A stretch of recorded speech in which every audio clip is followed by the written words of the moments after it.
You know, she looks alright. He looks okay. And right off the bat, the first thing you can do is shoot him right in the back of the head, execution Hey! style. Look at how sad he looks! You leave my man out of this.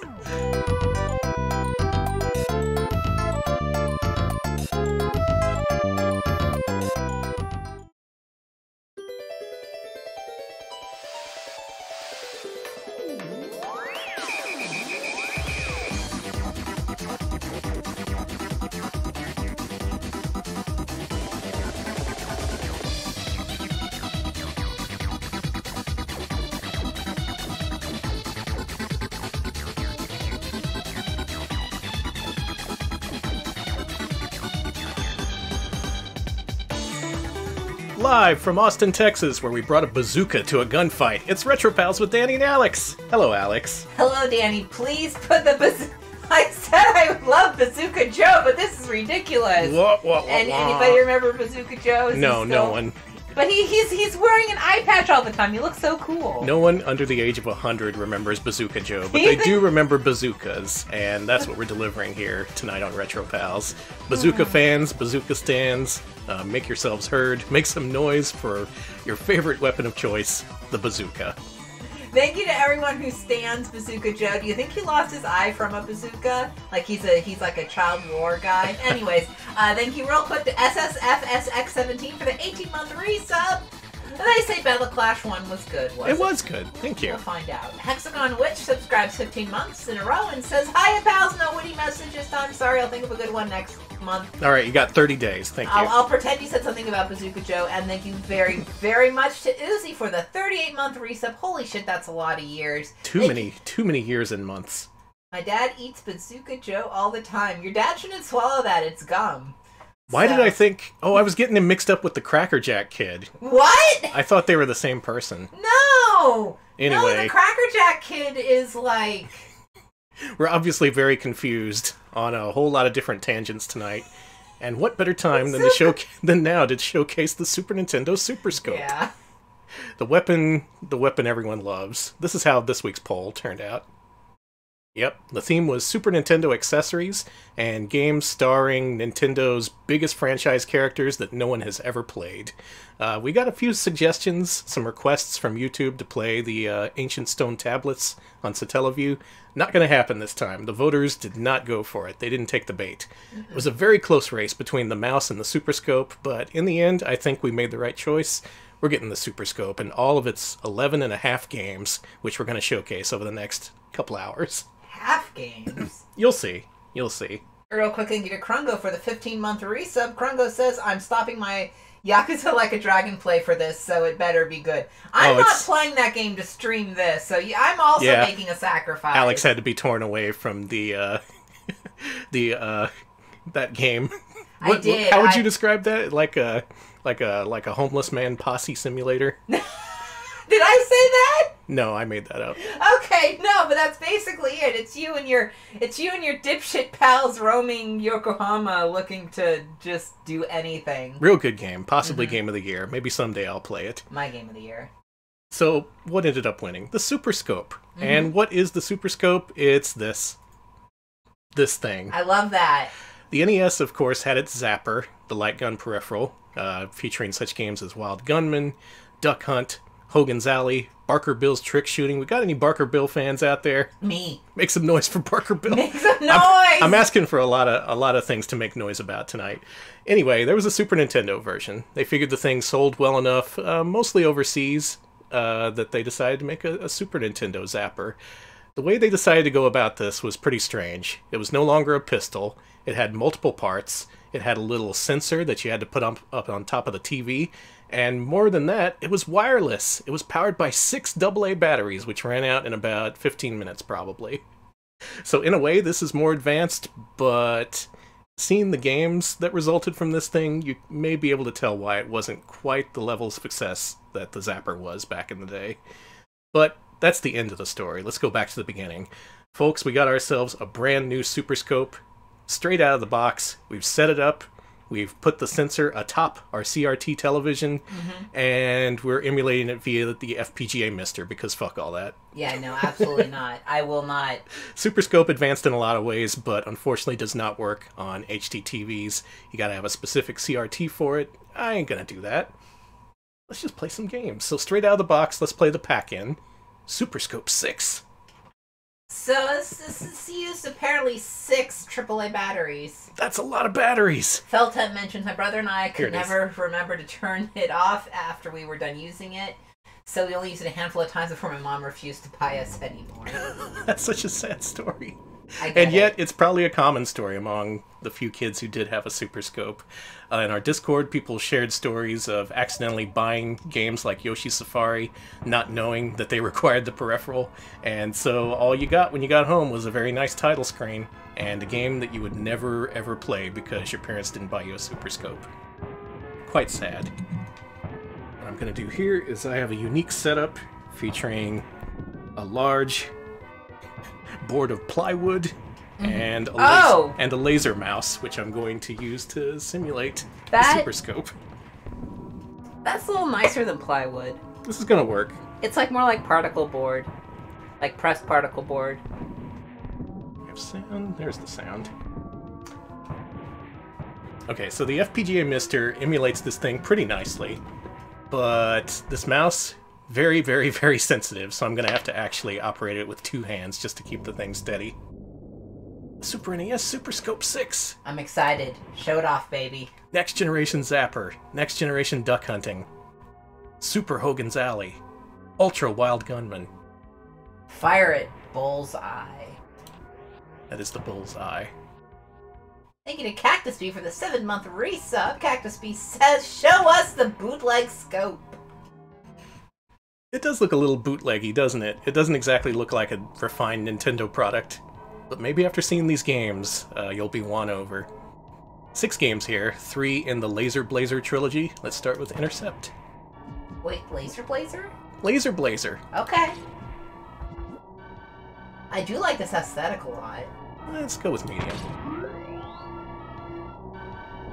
That's the thing about these games. A lot of these were developed and published by Nintendo itself, so you're going to get that kind of polish that you normally expect from first-party Nintendo games. Though companies like Bandai and Kimco did try their hand at making these kinds of games.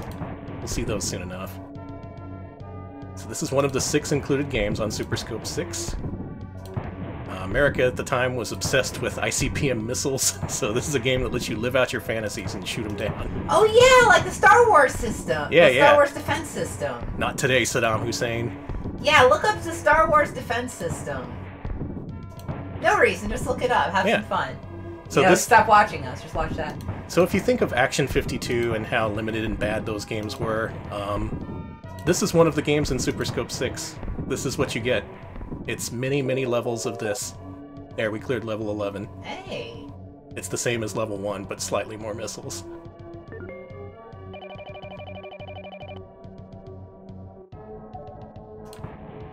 And already I'm thinking of heading back to the title screen because there are 6 games on this. You get the point, right? Missiles come in from one side of the screen, gotta shoot them down.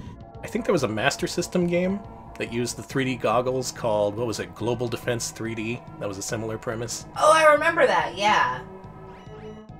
Danger.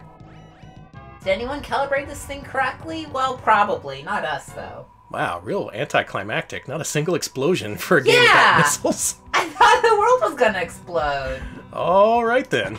Let's Laser Blazer Intercept. What do you say we move beyond interception and we engage? Oh, it makes you recalibrate every time. That's great. I love recalibrating.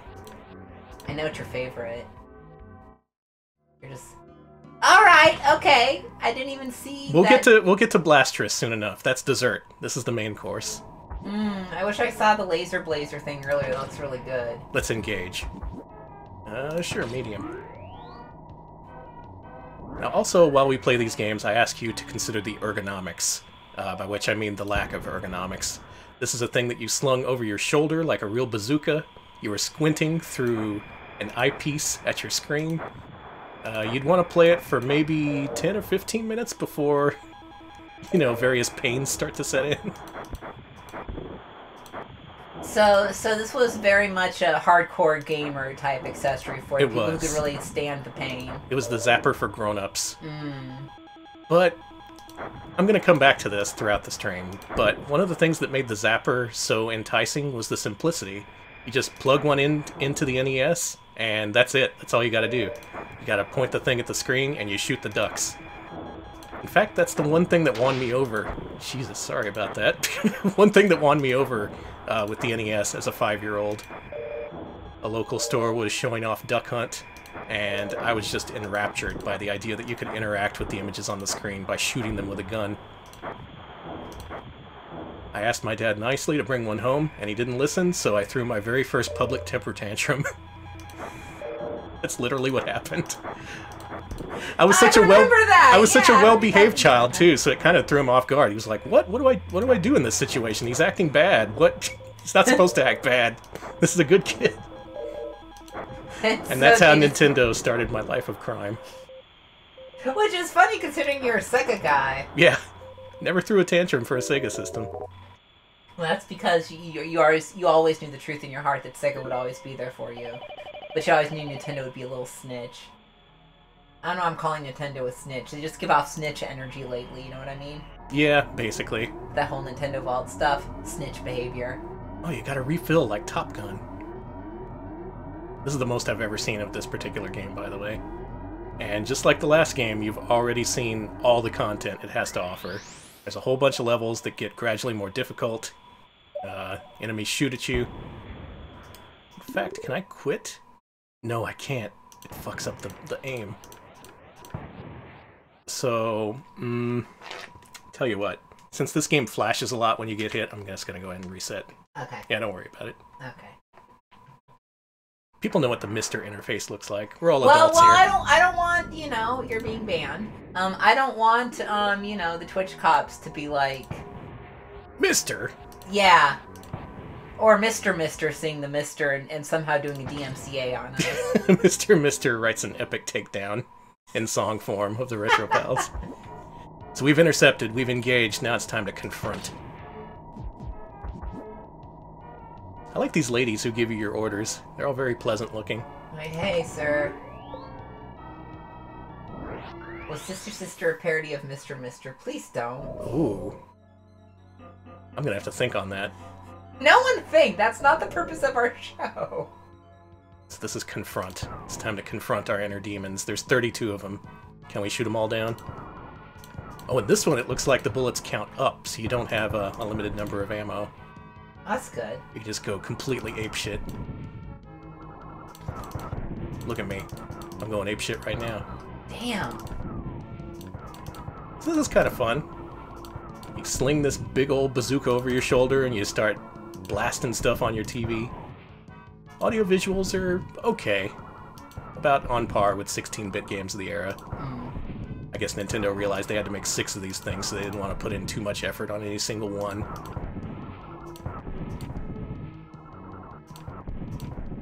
But you can think of this as an appetizer. It's the pack-in. It's the games that you pay $60 for, where the real meat is. Christ almighty! So one of the benefits of the Super Scope is the screen doesn't flash every time you shoot, so they had to make up for that, I guess. I guess so. See, thank you, Cactus Bee. I'm glad people who aren't photosensitive hate that flashing to just because it's obnoxious, lovely. yeah. Okay, it can give migraines even if you're not photosensitive. I was ready to champion this as a, you know, a representation of accessibility. Or good, as you might say. Yeah, it's good. Yes, confront is just our engaged ship stuck on a pole. Oh my god, we're in Gradius! Alright, no more Moai heads. I've seen what you fuckers do. I'm taking you down now. Oh, you can't destroy them.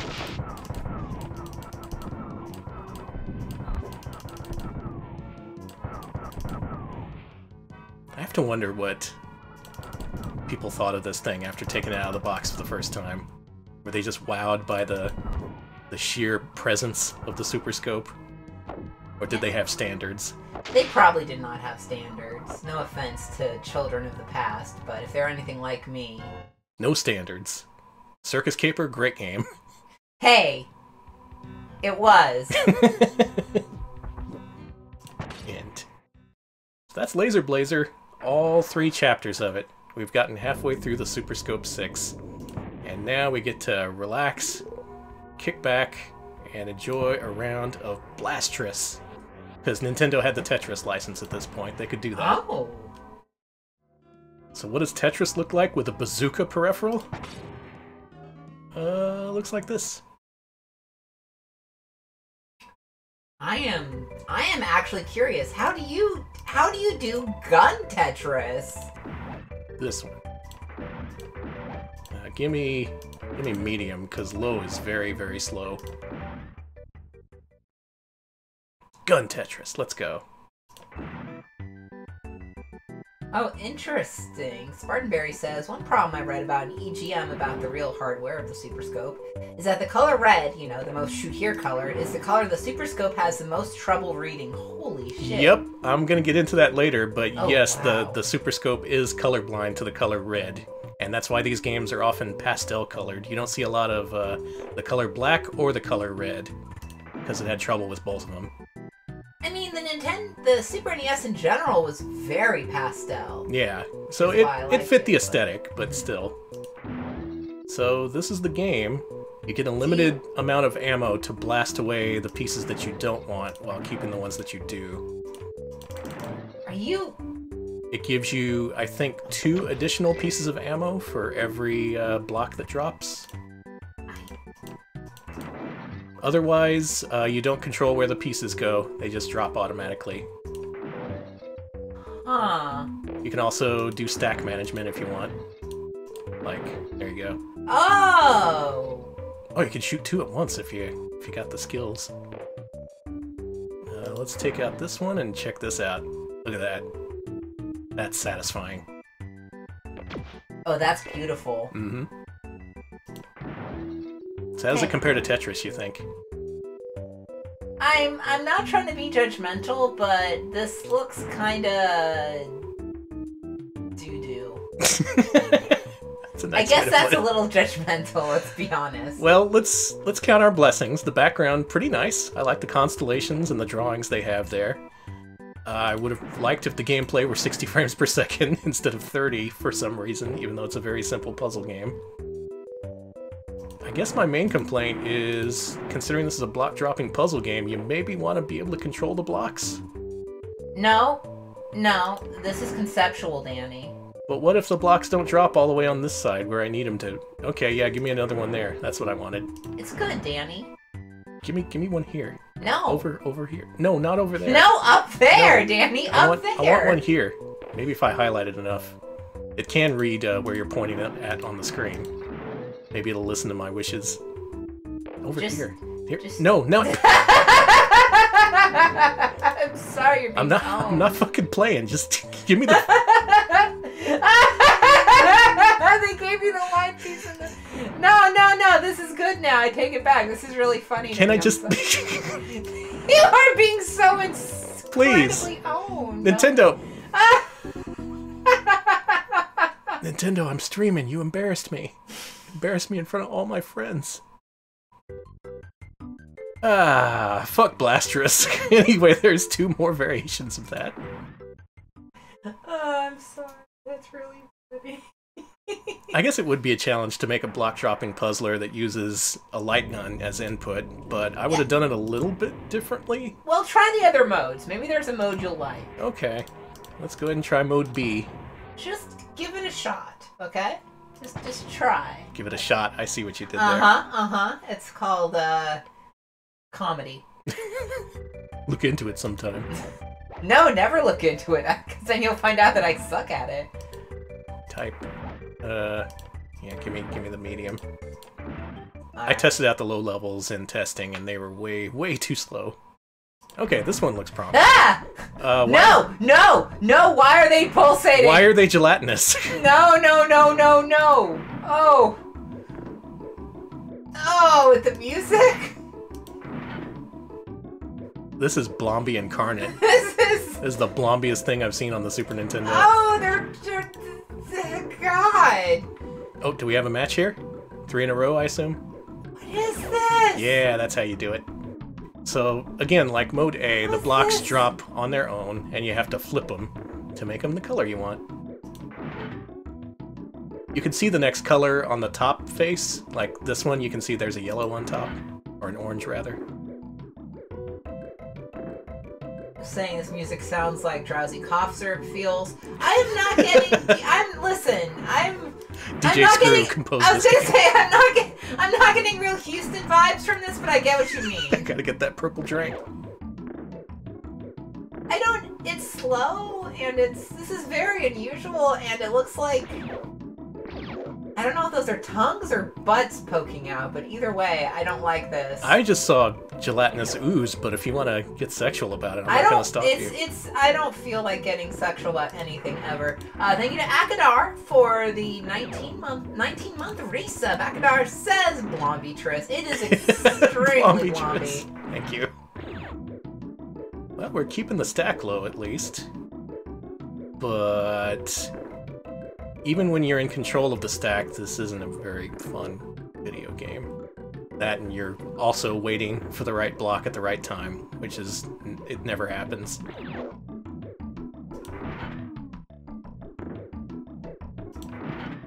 The gun does not have a D-pad on it, if I recall. It does not. It has 3 buttons on the top. There's not even a trigger you pull. You have to push the buttons using your index and middle fingers while your hand is wrapped around the damn bazooka. Oh shit. Why'd you have to put that there? What? Oh man. My stack! My beautiful stack! Okay, check this out. This is gonna be a big combo as soon as one drops down this. No, not that one. This one. Oh, you have to get rid of the pulsating ones. Good. Do you think that's how it was written in the design document? Players must eliminate all the pulsating blocks. I guess. Also, hold on. It really didn't have a trigger? No. There was a slider to adjust whether you have turbo or not. There's a cursor button, which allows you to put a physical cursor on the screen. Well, not physical, but it appears. And there was a fire button, and also a pause button. And that's your lot, as the Brits say. Yeah, I don't like the once these stacks get really high, it would be really hard to shoot these by the time they land. And the fact that you can't rotate them once they're landed is a little bit of a problem. Oh, here we go. Yeah, I get it not having the trigger to not imitate a gun. Fair enough, but is that what it was? Nintendo wanting to get away from the physical appearance of a gun? I would assume so, considering. Listen, you saw Joe Lieberman brandishing the Justifier. Yep. Justifier, I should say. Yeah, like that was a big thing. Like, there was a big outcry for toys shaped like guns at the time, and I could imagine Nintendo wanting to distance themselves as far as they could from the anything related to anything vaguely gun or controversial. And that makes a lot of sense, actually. Yeah. The whole ergonomic design of it, just the way it feels in your hand, or rather over your shoulder. Everything I've heard about it is that it gets old very quickly. And I guess that's why they did it. They wanted the audience that light gun games attract, but not the gun itself. I know what the parent controversies, Wow, how hard is it going to be to get this one? Oh, that little jerk in the corner. What do you say I just quit and we'll call it even here? No, I want to quit. Let me quit the game. Let's not let me quit the game. Let's reset. Luckily, there is one final game on this cartridge that'll redeem the whole thing. Alex, you like whack-a-mole? Yes. What if, instead of whacking the moles, you shot them with a bazooka? I think that sounds like good, clean family fun. I think so, too. Let's do it. Let's go on a mole patrol. But why is it under Blastris? Well, this is Mole Patrol. Okay, sorry for assuming anything, ever. These moles are dead, I guess. We're gonna be dead as shit. Mini moles. Oh, Jesus, this is fast. Okay, now we got some action here. Oh, and I saw a fair point being brought up earlier. Kids, back in the day, just like now, cops really would go after kids with fake toy guns and shoot them. So that was another thing, too, to not design your peripheral like a gun, so you wouldn't see, like, you know, cop shoot teen holding your product, basically. Yeah, Nintendo at fault. You don't want to see those headlines. Even though it was not Nintendo's fault, anyways. That is why they recolored the Zapper orange. I have an original gray Zapper to this day. It's not uncommon, but it came with my Nintendo, and I want to be buried with it. So they're going to have to pry it out of your cold dead hand, literally? Yes, and then bury me with it. They're going to have to put it back in my cold dead hands. Is it the same one you cried for? Yes. I'm so happy! I'm sorry, I'm laughing. I'm so happy. Can't tell you the last time I cried over a video game, but that was the first time. Oh. Out there in the parking lot, on my back, just kicking and screaming. Dad being like, "What the fuck? This kid was perfect. What's wrong? I got a bad kid. Let's take him back to the hospital." I'm glad your dad didn't take you back to the hospital because you cried over the duck gun. It's just like, I think it's broken. I don't know what to do. This kid's demanding to kill ducks using a virtual gun. My whole world is turned upside down, thanks to Nintendo. All that aside, this is Mole Patrol. It doesn't get any more complex than this. Shoot the purple moles. Don't shoot the pink ones. Oh, they go down a warp pipe, like Mario. Oh. Does this take place in the Mushroom Kingdom, you think? Yes. So I guess this is a good first impression. I mean, I don't know if it's a good first impression, but it seems like a competent impression. It's a first impression. It is a first impression. It's the game that came with the thing. You had to play it. I'm not so sure many kids went back to it, though. It's not quite the Wii Sports of its era. More like the Wii Play of its era. There you go. That's a good one. Also, why do they quack? Because they're cute. Quack.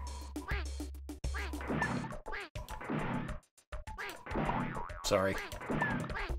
One more. Oh shit. Speed up. Hey Danny, it's going really fast. The moles have lost their damn minds. I did it. Just barely.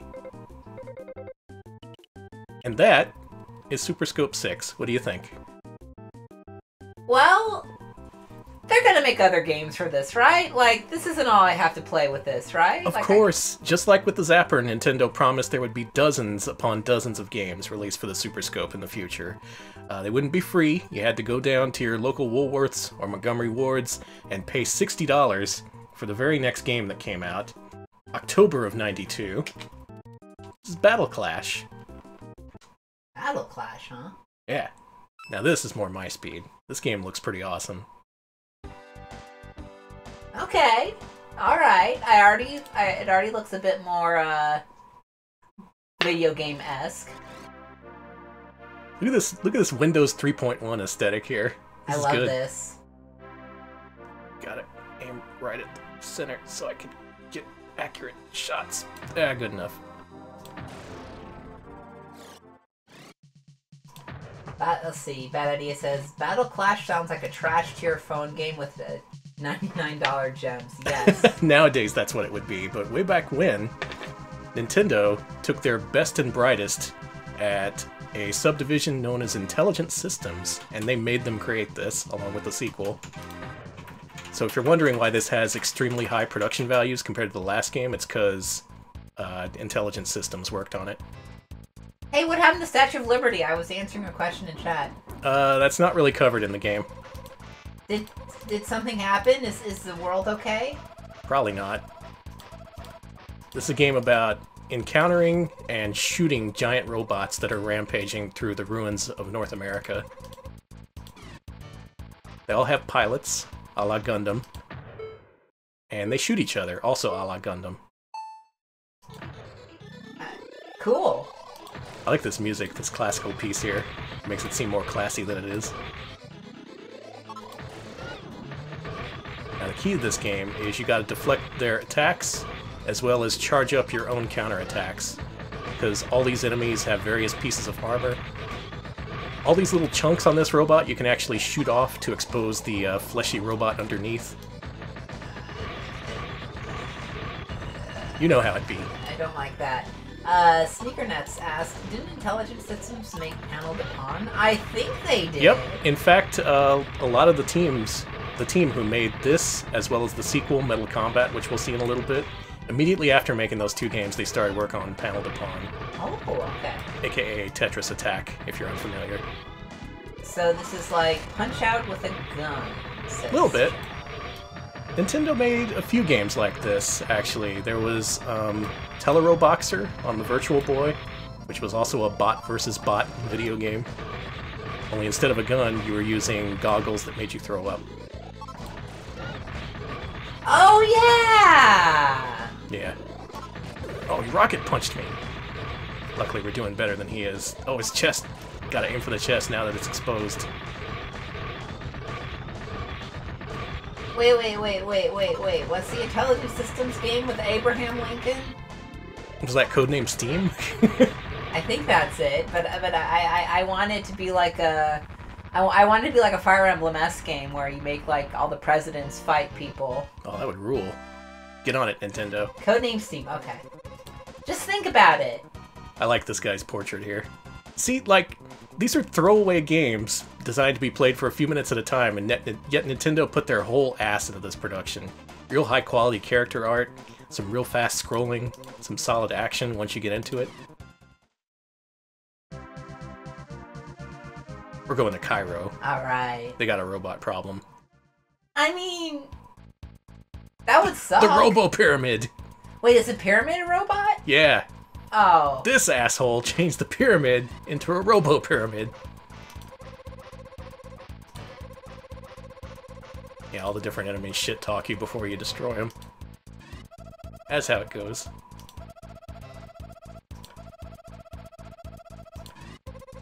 See, this game's nice because they give you hints through the dialogue. That's something the sequel did not handle so gracefully, but we'll get there. Okay. So this seems... I just really like the presentation, the way everything scrolls by so fast. There's a nice parallax effect on the floor. Mm-hmm. This really gives you the impression that you're a giant robot shooting another giant robot. Also, it has rapid fire. Isn't that nice? That's something the Zapper didn't do. Oh wait, for reals? Yeah. Oh, that's cool. Okay, okay. So while this thing is slung over your shoulder, you can just hold down the fire button and mow everyone down with your machine gun bazooka, which I guess doesn't make a lot of sense, but it's video games.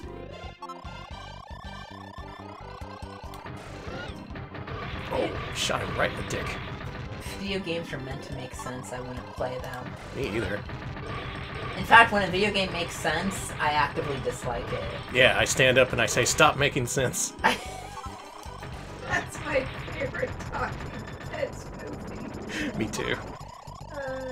Wait, that's not a movie. I mean, it's a concert film, right? Or Oh, yeah. Okay. It's, what was the movie they made? True Stories. True Stories, that's How a good do I movie. know? How did... Danny and I... Okay, so Danny and I are having a discussion of info that has left my brain is, like... as new info has entered it, and yeah, yet that's my theory as to how modern brains work. You gotta dump out the old stuff. And yet, for some reason, I can remember all of Talking Heads, but if you ask me about some shit that happened when I was 8 years old, absolutely nothing. If you ask me anything about how, like, politics or America works, I'd be like, I don't know shit, but I do know how to spell FPGA Mister. It's finally been hammered into Alex's brain. It's capital M, small I, capital S, capital T, small E, small R. Mm-hmm. FPGA Mister. Oh my stars, this is awful. So this game, more intense, and I would say much better than any of the games on Super Scope 6. Unfortunately, this was sold standalone, so you had to pay $50 or $60 for it, or $70 around the holidays. And there wasn't much indication on the box that this was a Super Scope requiring game, so I'd imagine a lot of kids asked for the game with the cool robot on the cover. Oh my god, England, what happened? Holy shit! The Big Bong of Big Ben! Someone took a big chunk out of Big Ben. Yeah, busted Ben. Strange music accompanies his special attack. Small Ben, Big Bong. Not so Big Ben now. London Bridge has fallen down. So let's fight this guy, and then I think we'll move on. This is Battle Clash, looking pretty good compared to the pack-in game, but it's also, as you can probably tell, a little bit shallow. But if you're going to focus on one thing, you should at least make it something cool, like fighting robots who dash around at 1,000,000 miles an hour. Agree. Oh, that was a lucky shot. Yeah, as you move on, the robots get faster. They are more quick to dodge your stuff. Hey, that guy's really fast. Yeah. I just really appreciate that all these robots are made up of so many different component parts that can all be shot off. That's very satisfying. Let's use a bomb. No, we're going to be fighting Plock later, don't worry. This is just, The secret final boss for beating the game without continues is Plock, yes. And diddled again. Damn, that's the fastest I ever beat that guy. Nice. Shame it was too late to save merry old London. Sorry, folks. My face, my ravishing face. Well... Game's got a personality, too. I do enjoy like that. Alright. Oh, eventually this was released in Japan later, after the US release, where it was called Space Bazooka. Which, in my opinion, is a much better name. But what can you do? Alright, I saw chat refer to the last guy as a... sex clown. Okay. The sex clown. Anyway, we played Battle Clash, and we're going to play more of this later on when we play the sequel, so let's go ahead and move on.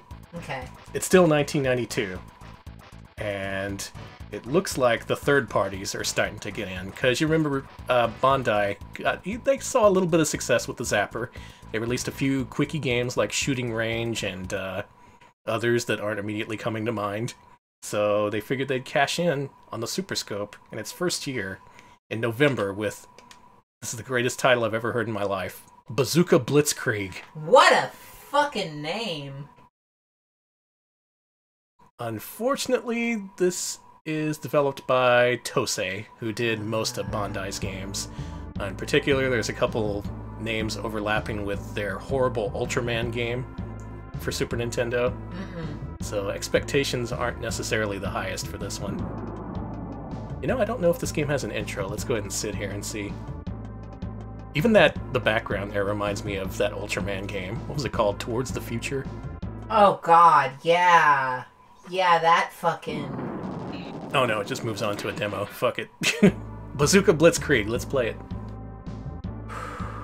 This looks like shit, but let me be willing to give it a chance here. Well, to be fair, a lot of Zapper games were shit. They were designed very quickly, and mostly to appeal to the Western audience, because the Zapper was not much of a thing in Japan. Adjust the screen here. It was packed in with Wild Gunman, and aside from the early black box releases, there wasn't much interest in light gun games in Japan. It's just us, the gun-obsessed Americans, wanting to go on a Bazooka Blitzkrieg. Listen, if there's one thing America loves, it's its Bazooka Blitzkriegs. Okay, there we go. Now it'll fit on the screen. There. Beautiful.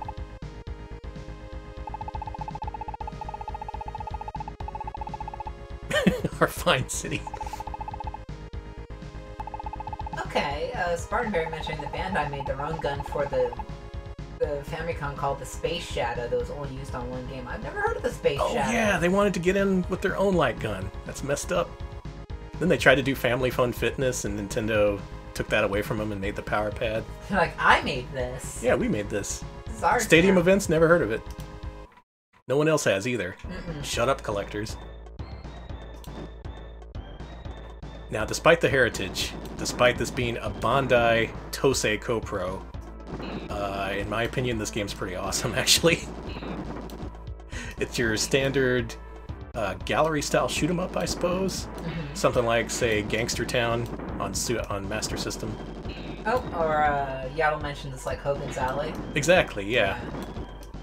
but instead of gangsters, you're fighting robots. And that's a common theme among all Super Scope games. You fight very few human opponents compared to the NES. I assume, again, that's because of fears of violent video games coming forth. Yeah. Do you think that impacted the quality of releases? Like, kids maybe wanted to play these a little less if you couldn't shoot real people? I mean, if your child is kind of a freak, or did they never notice? Yeah, it's like, you know... I don't know, I was never a kid. See, Trade-On... Damn, he works up. Trade-On says, this is like, yeah, it's like Probotector with gallery games, yeah. Basically, yeah. If every game was Probotector for your accessory. Got a shield. Try getting through this, robots. You can't. Wow. You think the robots left that soda can there? I think that they were, you know, just drinking... Shit, I don't know what robots drink. LaCroix? Oh. Wait, no, this is back then, so they're drinking Jolt. They're drinking, like, some classic Jolt, maybe. They're drinking a LaCroix and being like, this is very flavorful. And that's how you tell them apart from humans. Like, I've been programmed to taste the flavor. This does not taste like soap. So, real simple premise, but you can't go wrong with the classics. In fact, in arcades at this time, there were a couple of games that were pretty similar to this. There was Namco's Steel Gunner and Steel Gunner 2, which was basically Operation Wolf, but with robots. So why mess with a winning formula? Check this out.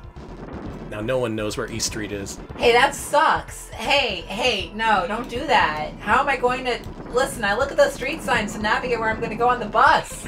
Too bad. Well, you also have a limited use sub-weapon, which you do by pushing the cursor key like that. It's like a missile.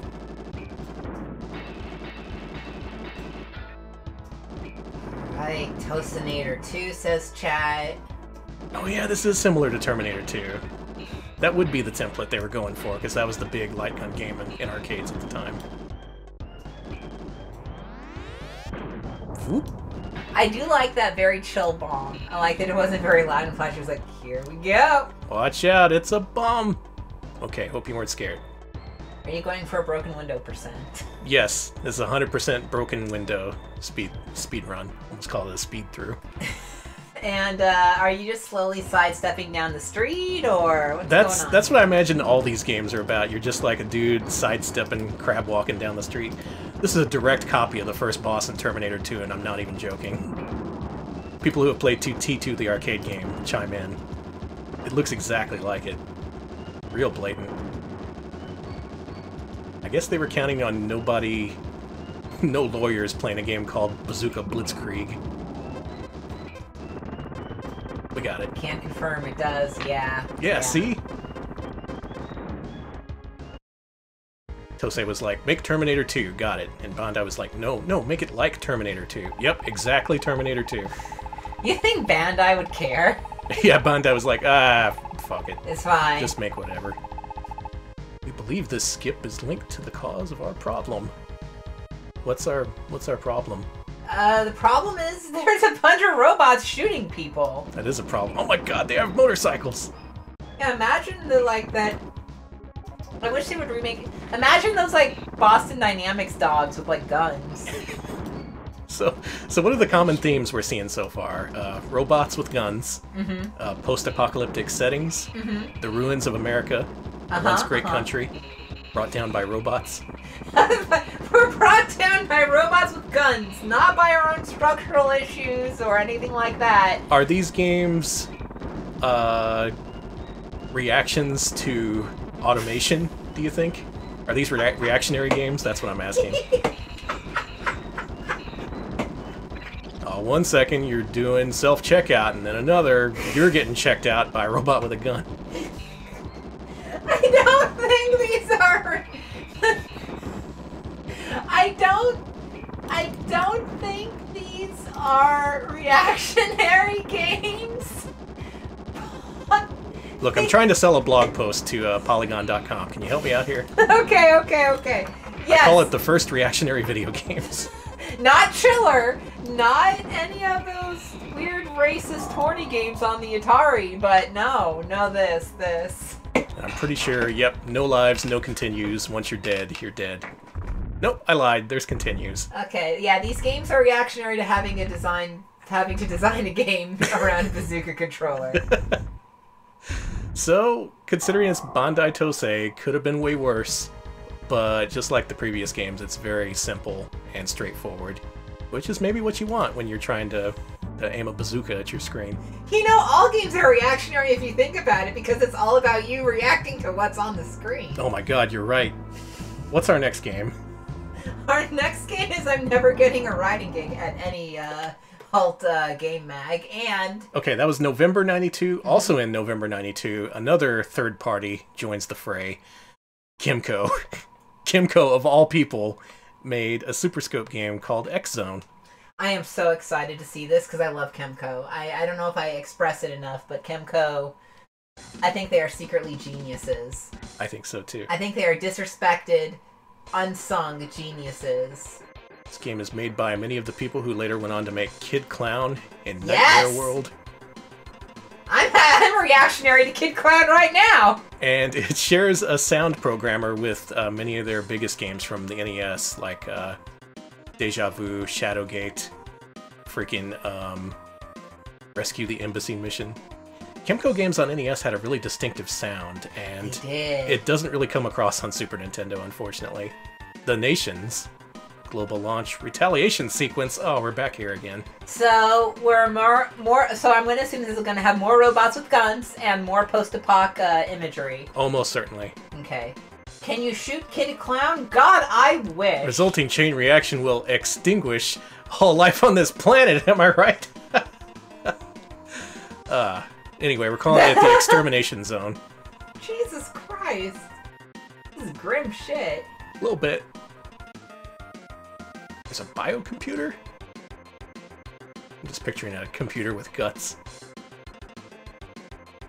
Gotta do it before it's too late. So can I get a biocomputer that mines for bitcoins? Like, just stick a brain and a spleen inside a I'm pretty sure case? I'm pretty sure some pervert has made that, yeah. That's awful. There's your sensor, there's your thrusters. Air duct, you're vented out through your legs. There's your energy launcher, that's the important part, I guess. X-Zone. Alright, so this game looks excellent. I hope it's good. I've only played this very briefly, but it's Kimco, so I have very high expectations. Oh, and if you're wondering what the thing looks like, this is a nice little diagram. Got the two buttons on top. The thing that you'd think is a trigger is just the cursor button to make a little cursor show up. And there's a nice little rounded orange piece right at the front so the cops don't shoot you. Ha ha ha, but actually, yes. Yeah, joke's on you, they're gonna shoot you anyway. I was gonna say, I don't give a shit. Let's go to the Extermination Zone.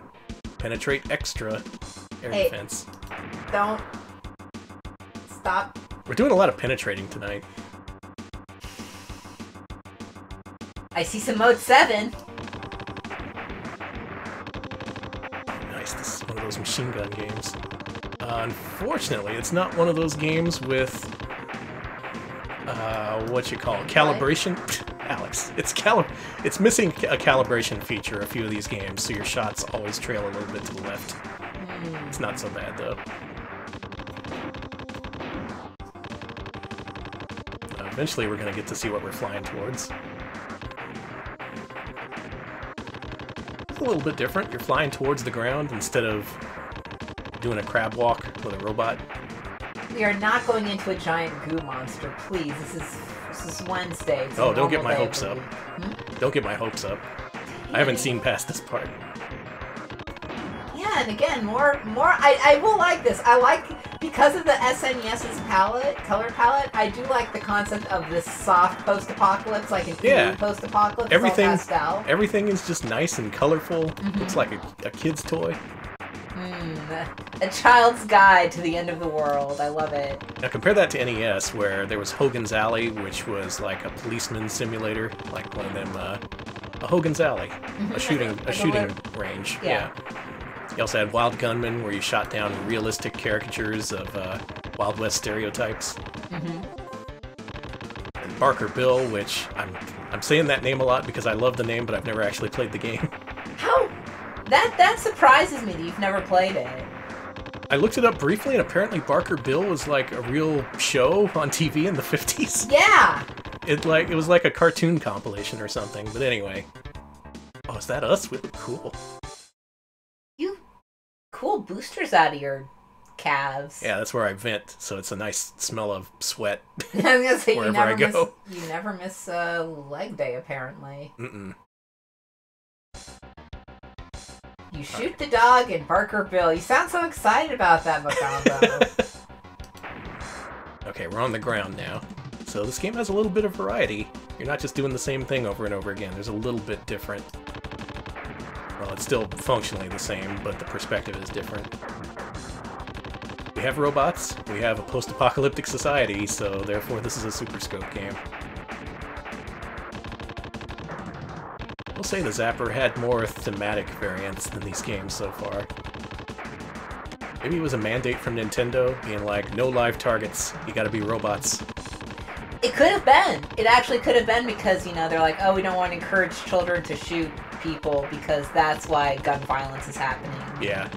Senator Joe Lieberman said so. Still in the news to this day, can you believe it? That fucker is still alive and kicking.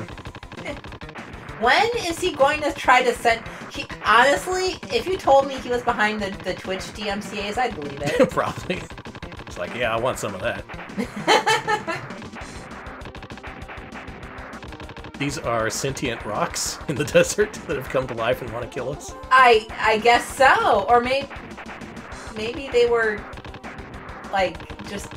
Maybe the government's hiding. Maybe all the rocks in the desert are just, you know, government-made robots. Teach a conspiracy. Oh, look at that. Oh, that's cool. A power-up. All it did was flash a lot, so thanks. I love that. Maybe this is Area 51, or the landfill where they buried all the Atari 2600 cartridges, and they came to life, and they're mad. Honestly, that's fair. If the Atari 2600 ET cartridges wanted to kill me, I'd be like, I understand. Yeah, you were buried underground for 40 years, and you didn't decompose at all. It's like, you know, it's like... I get why you're mad. You can't just bury your problems. That's the... You want to stop blinking? Video game. Christ. You design a thing that doesn't need screen flashing, and you're like, well, better put screen flashing in it. Go on. Apparently, I did not know this, but apparently there were parts of Lethal Enforcers that were censored to meet Nintendo's standards of not shooting people in the body, which is terrible. They still let them have Lethal Enforcers, though. Gotta have that money. Okay, we beat stage 2. I would love a J-horror film about buried ET carts. I would love that, chat, and... Someone needs to, you know what? Whoever has that cooking, because someone has to have a screenplay about something like that cooking. Just go for it. Just do it. Yeah, just make it. Go to Jordan Peele if you can't get it financed. They'll probably do it. Plenty ET cartridges out there you can use as props. And they look just as decomposed as the ones that were actually recovered from the damn landfill. Just think about it. Just think about it. Jordan Peele, who else is making horror movies? Nobody. I watch. I was gonna say, no, I don't watch enough, but I'll watch anything Jordan Peele makes, so Well, I was gonna say this had more variety than the other games we played, but not really. It's just the same action presented from different perspectives, and one of them happened to use Mode 7. A lot of stuff to shoot. I guess there's the novelty of having a rapid-fire style light gun, which at the time was not common. It was very simple trigger-based mechanisms. You couldn't get the Operation Wolf experience at home. You ever try playing Operation Wolf with a Zapper? That hurts, because you have to pull the trigger for every bullet you fire, and you're supposed to have a machine gun. Honey, that sounds nightmarish. Yeah. Don't play Operation Wolf with the Zapper. I won't.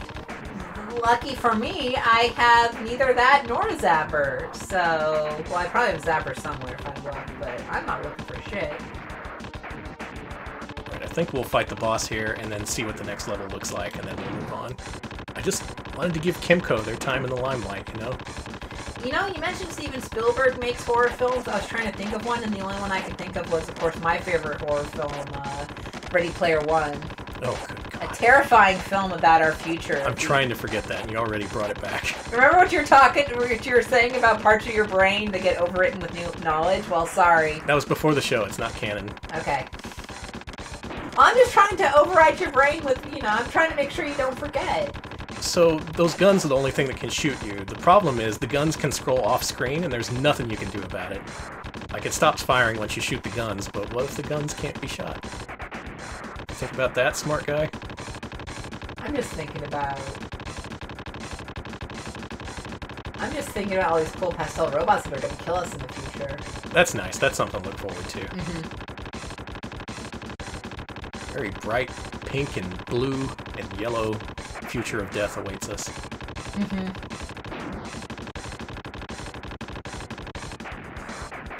I do like the color aesthetic on those missiles, so I won't lie. Yeah, it's nice. Love that green and pink. Oh my god. A little pleasant combination.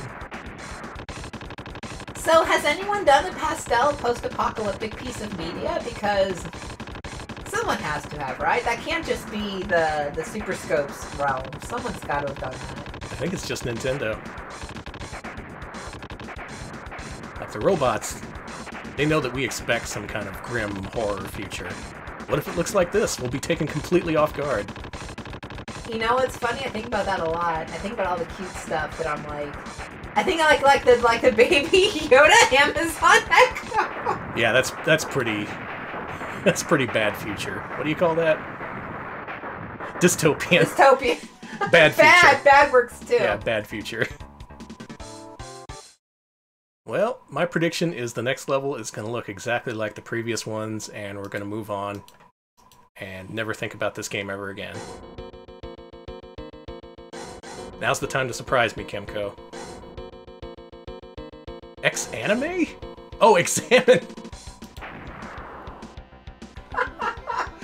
Oh my god, this bazooka... I'm an X-anime. This virtual bazooka is ruining my brain. It's ruining my...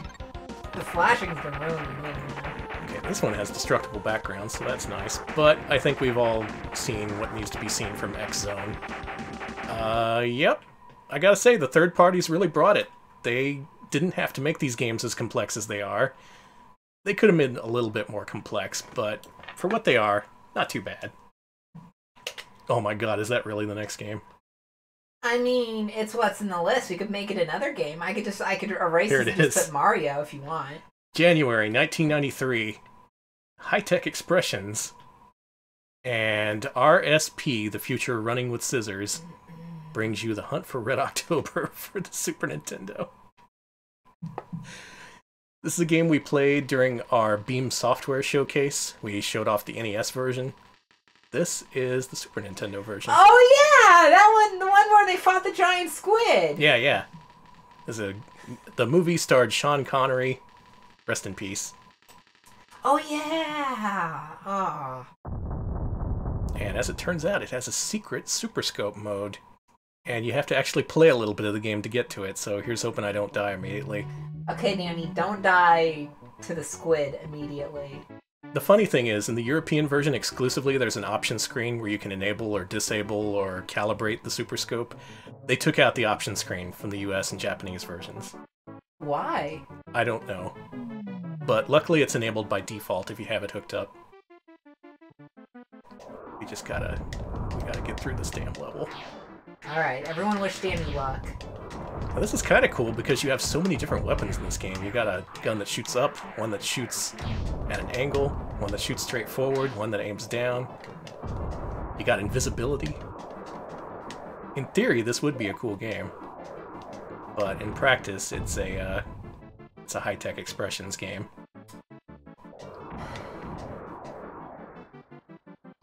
What do you think of this music? Is the music okay? Oh, you can also do this. You can push all the buttons at once. What are you... I'm using up all my ammo, baby. Who needs it?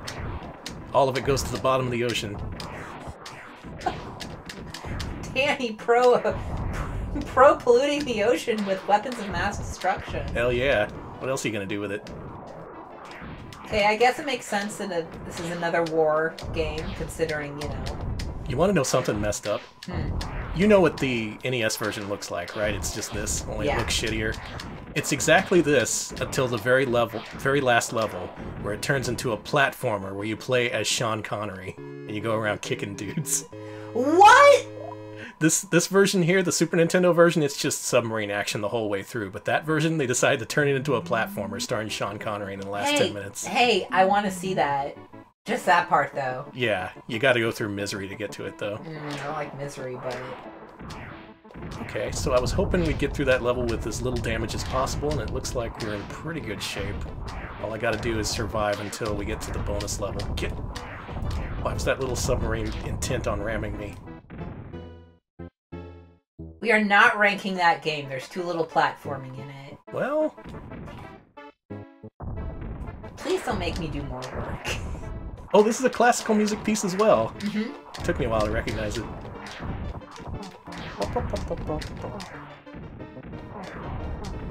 Yes, we did it. Alright, good. We're in good shape, too. Okay. So pull out your Super Scope, because this is where you use it. You only use it in this part of the game. Oh, I got it. Yeah, there.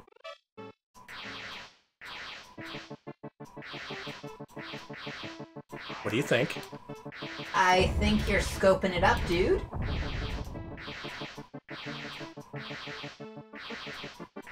Another world of our pastel military overlords. These are all robots aboard these helicopters and submarines. Of course, of course. Yeah, the aim, games where you can't calibrate, the aim tends to drift to the right or the left. I could have calibrated this one, but I pushed the button to change my cursor color, and that disabled it. But you get it. These are just bonus levels. You can entirely ignore these during the game if you want. Or you could go whole hog and hook up the damn Super Scope and pull that out when it's time to play these. You could! You could just be like, hey, everybody, Mom, I have to have the Super Scope if you get me this game. And that's it. You gotta put down your Super Scope and get back to the game. Hey, that sounds like a huge pain in the ass. Or it sounds like the best possible way to play this game. Mission incomplete. Cool. What a good game. I'm glad it tells you don't have enough weapons to fight the boss, at least.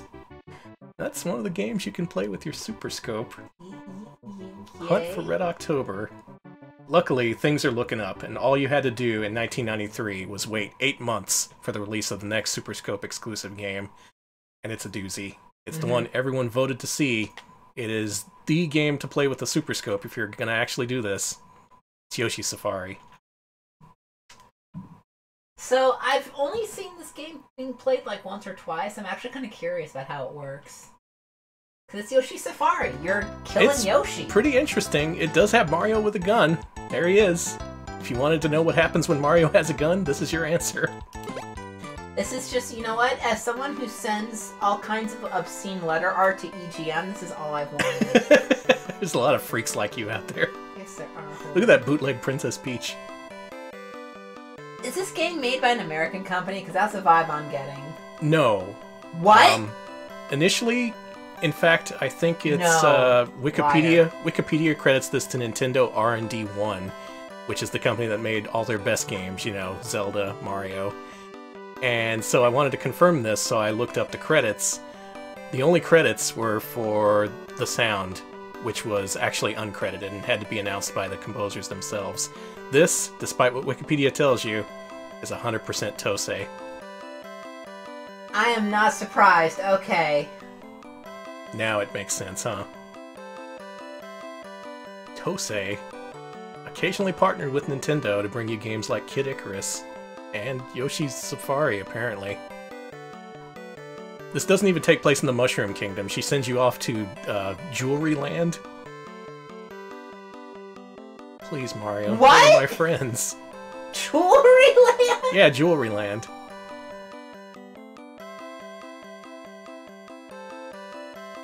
Leave, Mario, leave. Leave with your bazooka. Jewelry Land. Jewelry Land. Good luck, and take care, boys. Both of you. And she's like, phew, thank God they're gone. Not gonna have a moment's peace. Oh, I thought I was gonna say, as a father, As a father, Mario needs a gun to protect his family. Super Mario no Castle Doctrine. They call it in Japan. Danny! It's recapping what the princess already told us. Well, it's called stalling for time. I'm a streamer, I'm familiar with that. Jewelry Land. Oh, we want treasure, that's the thing. Okay, I'm glad someone said Nintendo Rifle Association, because I've been needing to make that joke all stream. Thank you. Mario, big believer in the Second Amendment. He is armed and ready. Who is Prince Pine? I don't know. He's the Prince of the Jewelry Kingdom. Pay attention. You know, the Jewelry Kingdom? As seen in Yoshi's Safari? Yoshi is so excited for you to shoot that gun. Yeah. Man, he loves... Look at that. He's all like, oh yeah, you put a big hole in that target there. He's both excited and a little... He looks a little, well, you know. It's like, calm yourself, dude. Yeah, Yoshi is on something. I'm ready. 2-player mode we definitely want to check out, but at first I want to try 1P mode. A lot of these Super Scope games have what I would call a little brother mode, where the second player interacts with the game in a much less active way. You'll see soon enough. Let's go ahead and start.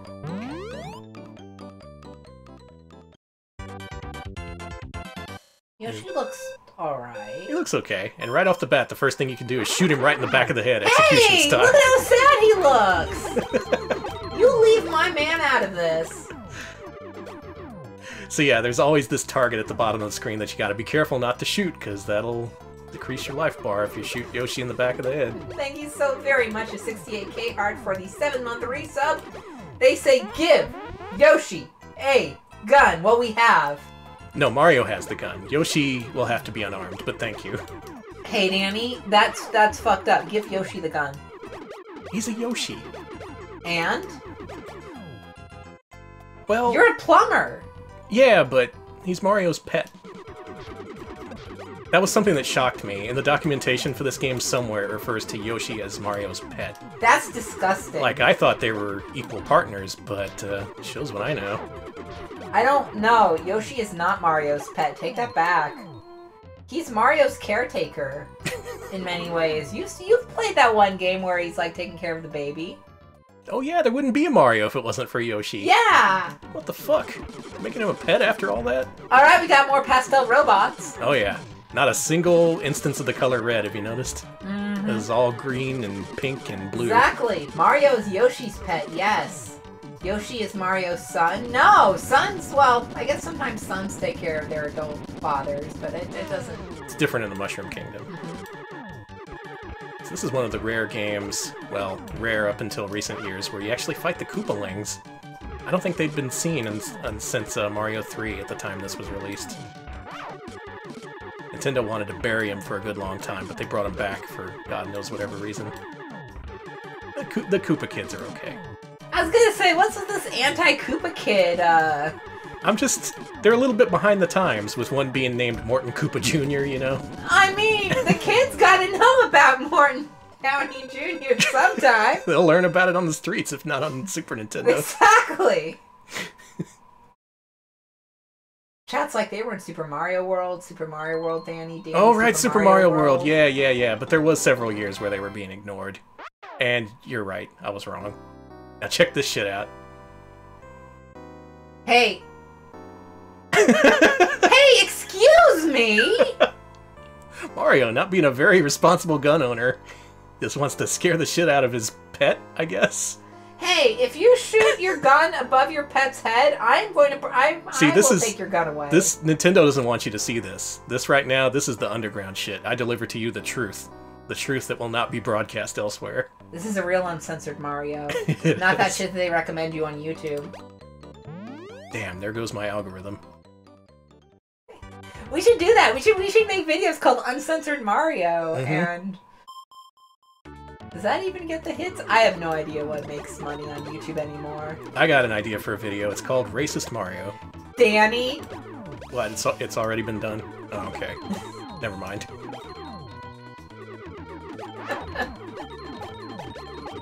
So this game's alright. It's very simple.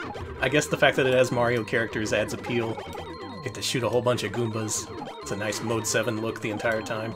Well, everyone's banning you, and I think it's very fair. I think I deserve it, yeah. There's even branching paths there. You can shoot that gate, and if you shoot it in time, you get to go the other way. The trick on YouTube is just videos far longer than anyone has time for. Yeah, so we do full uploads now. I was watching one of those just earlier today. I was explaining how a minor glitch in the original Mega Man worked. 17 minutes. 17 minutes is on the yeah, that's on the fast short end. That's yeah, on the I short was gonna side say. nowadays. I'm watching I watched like a 1.5 hour video about something the other day. It was good though. It was worth it. It wasn't. Sometimes it's worth it. Yeah, I considered doing a full playthrough of this game, but like many of the other Super Scope games, you get the premise almost immediately. I guess they switch things up a little bit with these bosses. Like this one, you have to wait for him to get out of the way. And also you have rapid fire, but you can't hold onto it for too long before the power depletes. Once again, taking another page from T2, the arcade game, which has that exact same mechanic. Every game just wanted to be T2. Do you T2 and maybe that's why there are all these robots you have to beat up, because T2 was the original, well, not the original, but it was one of the original kick a robot's ass game in the post-apocalypse. Yeah. That's all we wanted to do, take down the robots. That's a very fair point, Smebble. Smebble mentions that this game visually reminds him of Fantasy Zone, and I can totally see it. It's the pastels, for sure. There was some influence there. Oh man, that face he makes when you shoot him in the robot's nether regions. You noticing that? I don't. That's so good. I don't like that. It's like I'm actually shooting Ludwig von Koopa and his Koopa nuts. Danny? Please. Alex is begging me. Got him. No, Danny, no. He has a crotch gun. Can we... You know what? Chat, you do you. We got another piece of jewelry. Wait, is all you're getting gems? Yeah, we're getting rich. So Mario can buy more guns to add to his stash. I was gonna say, it's like... What's he gonna do this time? The same thing? Yep, you know it. After every level, he celebrates by firing a volley of, I guess, balls over Yoshi's head. Keeps him on his toes, you know? Listen, demand Danny as many times as you want. So, since this is the game everyone voted for, I want to do one more level, but as a wrinkle, for the very first time on the internet, let's do two-player mode. Alright, what do I do? Now, what you do in this mode is you go left and right, using left and right on the D-pad, and you push circle to jump. Okay. Left, right, circle. Got it. I think you can pick your levels, so we'll go ahead and just pick up where we left off. Close enough.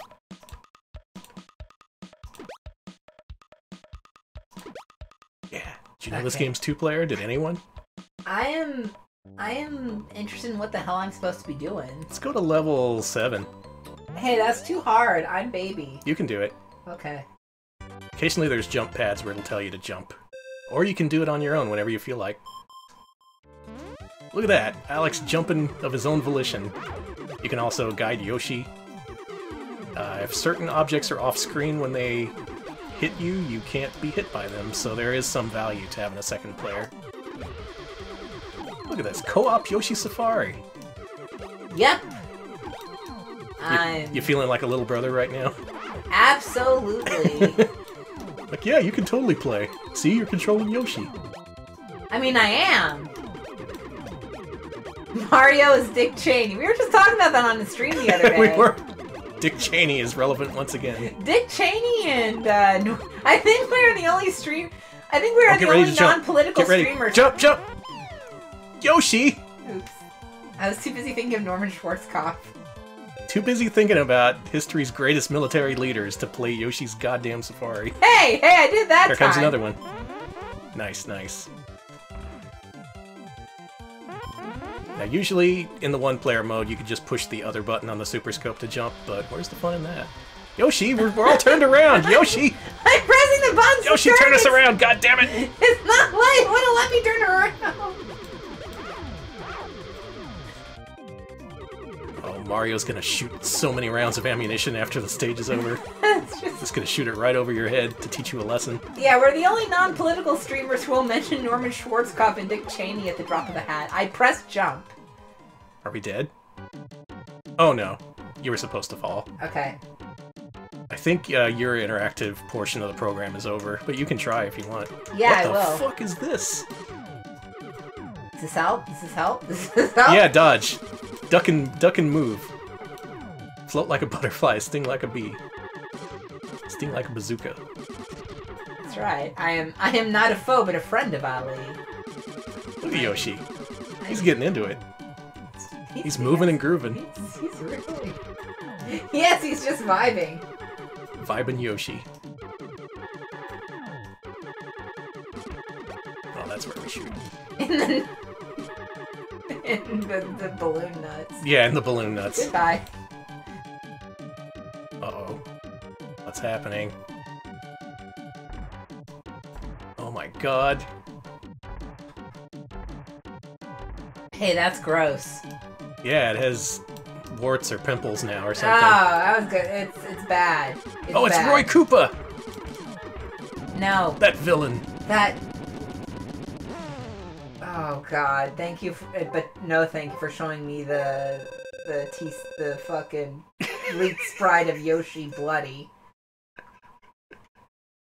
That's a good sprite, thank you for that. Well, the good news is there's 12 entire levels of this. There's 8 that are immediately available to you, and then 4 additional ones after you clear those. And after each level, you get your reward. Please don't shoot me. Hand it over. Good work, Alex. Thank you, Danny. Good jumping. No, thank you. Even though I failed twice, yeah. That's Yoshi Safari, one of the better games you can play for your Super Scope. Oh my god, this next game. Are you ready to take the controls yet again? Hold on, let me adjust my legs. Okay. To get into optimum gaming position. Okay, I adjust my heating pad, I'm ready. Nice. So just like Hunt for Red October, there were a couple other games that used the Super Scope optionally.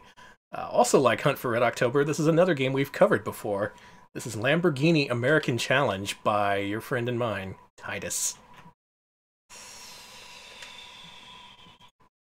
Now, we've seen a couple games like Hunt for Red October that have a really half-assed implementation of the Super Scope. Not this game. This game goes whole ass. This turns into a completely different game once you have the Super Scope connected. In fact, you cannot even access the normal modes that you play using controllers. This switches into an exclusive Super Scope mode, including a prompt here that tells you to shoot the screen. This game's loud as shit. Where's my controller? There it is. Wasn't this one of Titus's good games? Kinda? Yeah, this was a port of their Amiga game Crazy Cars 3. Oh yeah, I remember this now. Alright, here you go, Alex. Alright, what do I do? Drive. Oh god, okay. So there's one player which allows you to control the car with the Super Scope. You gotta hold down the fire button and aim left or right, and the screen reads where you're driving. It's kind of weird. There's also a 2-player mode. Okay.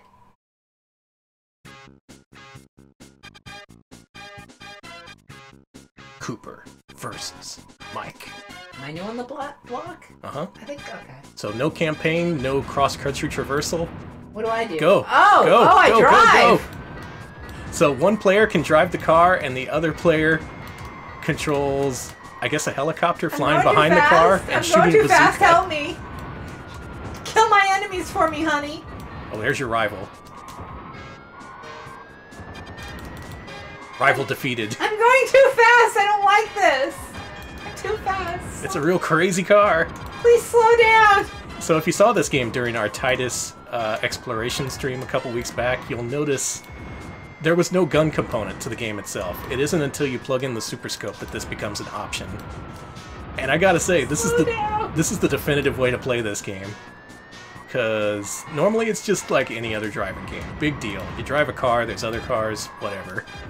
This one, you can just blow the crap out of every vehicle on the road in front of you. It's pretty amazing. Oh no, you took too much damage. No, I'm fine. Okay. I'm driving. Aren't I? What if I shot you? Is that gonna help? Hey, don't shoot me. I think it's making you go faster. It is the problem. I don't know how these physics work, but it's working, so...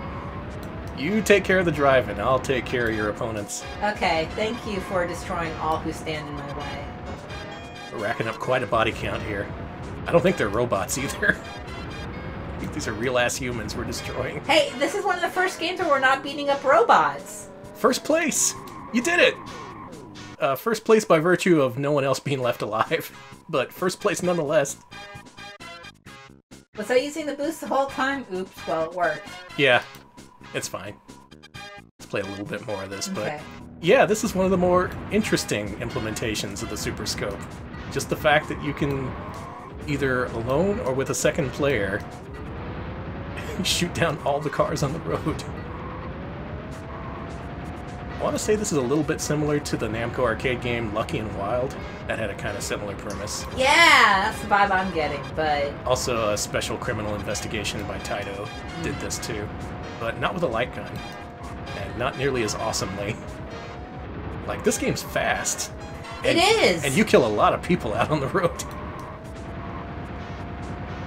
I have a new appreciation for Titus. I just thought they were doing the bare minimum to make that Super Nintendo money, but they didn't have to do any of this. This was out of love of the game, I can only assume. Alright, I was able to see chat for a single second, and all I saw was a human in a car as a cyborg, so... you're on your own. I mean, cool. It's true. This is one of my favorite Super Scope games already. Yeah, this is fun. Just the premise alone. Like, it completely takes Please driving... kill my rival for me, please. It totally takes driving out of the equation. All you gotta do is stay on the road. You don't gotta worry about the other cars. Well, says you. I'm trying to avoid taking damage Got him. here. Your rival is dead. Thank you for killing my rival, honey. This is an assured first place victory. Okay. I don't think so. You're a dead man. Whoever that was. This is so good. Why did they do this? This is Titus of all people. Going above and beyond the poor Super Scope owners, for the poor Super Scope owners, who just wanted a single driving game to play with their bazooka. Way to go, Titus. Like, seriously. Hey. You did good.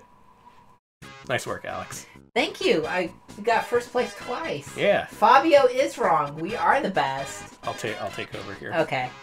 Lamborghini, Hey, I like that. Yeah, Lamborghini American Challenge, against all odds, one of the best Super Scope games. Highly recommended.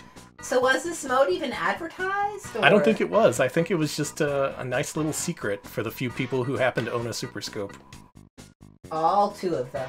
Now, That's if you not want, fair. There are more than that. now, if you want production value, oh my god, you want the next game. Metal Combat Falcon's Revenge.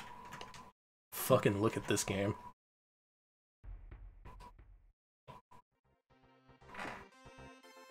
This is the sequel to Battle Clash, and Nintendo went all out on making this game. Okay, so... I talked over the vocals, hang on. Because they added vocals in this. Check this out.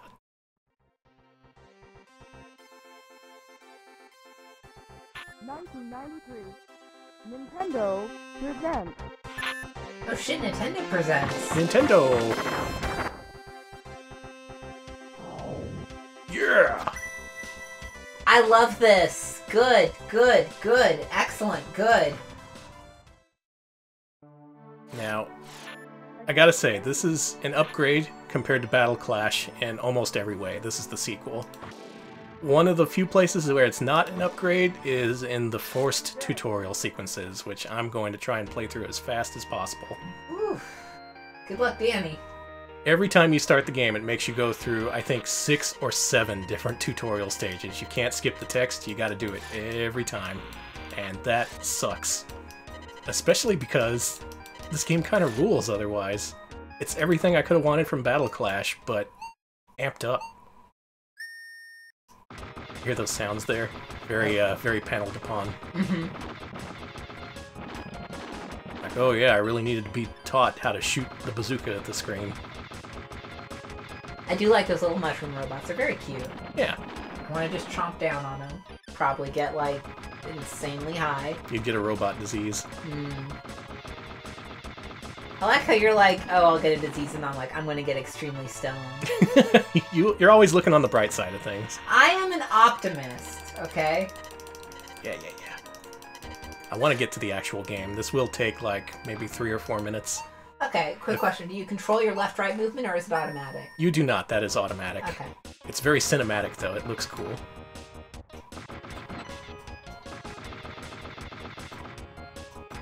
Wait a second. I think it was... Oh yeah, you gotta defend here. That's what it's trying to teach you. What kind of diseases do robots get? Rust-related ones, I assume. I have no idea what those are. Tetanus? Oh. Yeah. I'm not a robot. You don't want to be a robot with tetanus.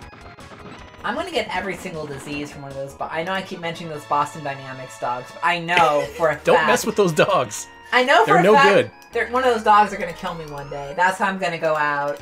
I know whether I'm gonna fight the dog, whether the dog will fight me, whether we're mutually angry at each other, but... It's gonna go down, one way or another. I swear those sound effects are directly from Panel to Pawn. They were probably just like, no one played Metal Combat, just reuse them. Honestly, I respect that. I respect that if that's the case. That's smart reuse, yeah. So just like the first game, if you don't fire for a while, you have this charged up shot, which does a shit ton of damage. Go on. Danny. Yeah. Those Boston Dynamics dogs have magnetic tapeworms! Chat is going to kill me! Jesus Christ. I'm done. I am done. I am done with you, chat. I'm not done with you, chat. You're perfect. Thank you. We can't quit you. Alright, we gotta shoot this guy's stuff that he's gonna shoot at us. There we go, there's one of them. Now, to its credit, there are additional mechanics you gotta worry about. There's some shots you can only block with a charge shot. And later on, eventually, it's gonna give us access to additional charge meters. You can charge your weapon up to 3 levels. Downside is you gotta wait longer.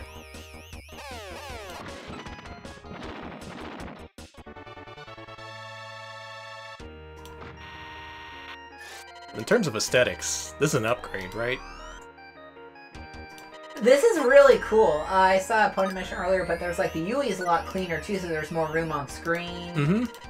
It's very refined. They just upgraded like everything possible with this game. To the point where it actually went beyond the Super Nintendo's stock hardware capabilities. This actually shipped with a special chip on the cartridge they only used with this game to move more sprites at once. I forget what the chip is called, but it's one of them. Okay, update on the Lamborghini American Challenge games. European box, one of them does mention the Super Scope, and the US box does have a very small thing about it, being like, it got Super Scope mode, and like really tiny letters. So. Okay, at least it's mentioned. Yeah. Something for those long-suffering Super Scope fans.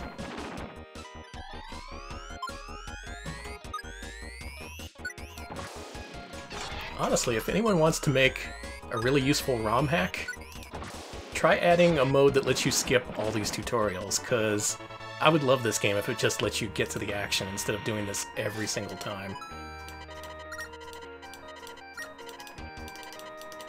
Yeah, be prudent. I'm always prudent. That's your middle name. Yeah. Danny Prudent Cowan. Uh-huh.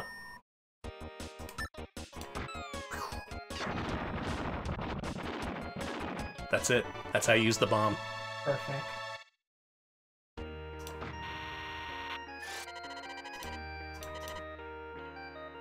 You gotta fight her. That's a nice robo dress. That is nice. Very tasteful. Nice and flared. Or if it's got like a hoop or just like some inner wiring. It's just weird to think that one of the most technologically impressive Super Nintendo games, you can't play it unless you have the damn bazooka peripheral. And it puts an extra obstacle in your way by making you do the damn tutorial sequence every time, too. So, like, there's a real impressive game here, but they really don't want you to play it. blasted off her arm. It's got that same level of detail where you can blast off individual robot pieces. Oh, shit. Oh, she's fucked now. You're done. Thanks for teaching me. Not... God, you are... Now you're dead. Please. I would tell you to stop murdering, but I mean, that's the whole point of video games, you know? You can only pass your training after you murdered your instructor. Mm-hmm.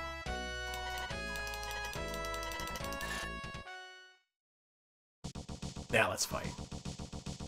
Even the map screen looks better. That is a cool map screen. Whoa, you can go to the Look at this moon? shit.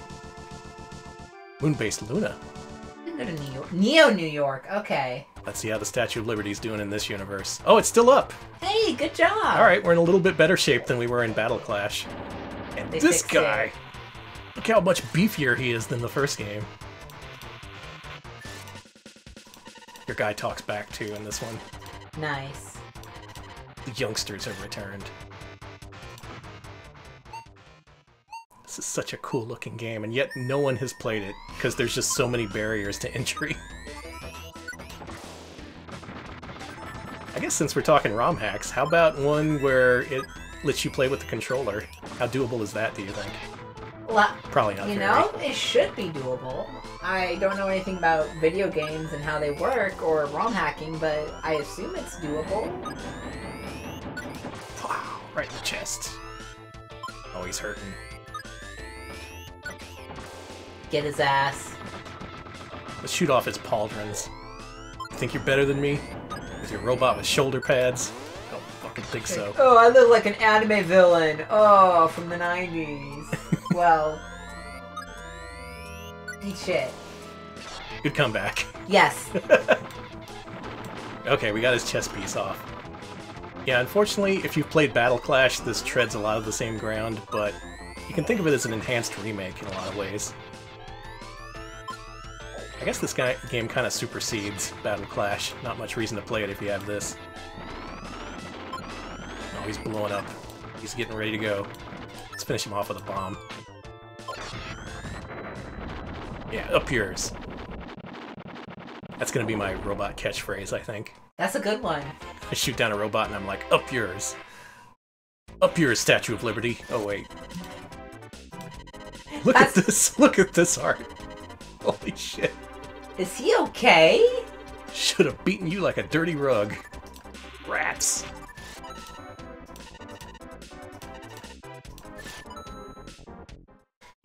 Yeah, Karos, I heard that a lot of Super Scope games weren't released in Japan because Super Scope was just a dud there. Mm-hmm. This one was not. This is an American and European exclusive. Even though the first game was released in Japan. That monkey dab on me? Yes. Ooh-wee! Look at that face! I love them.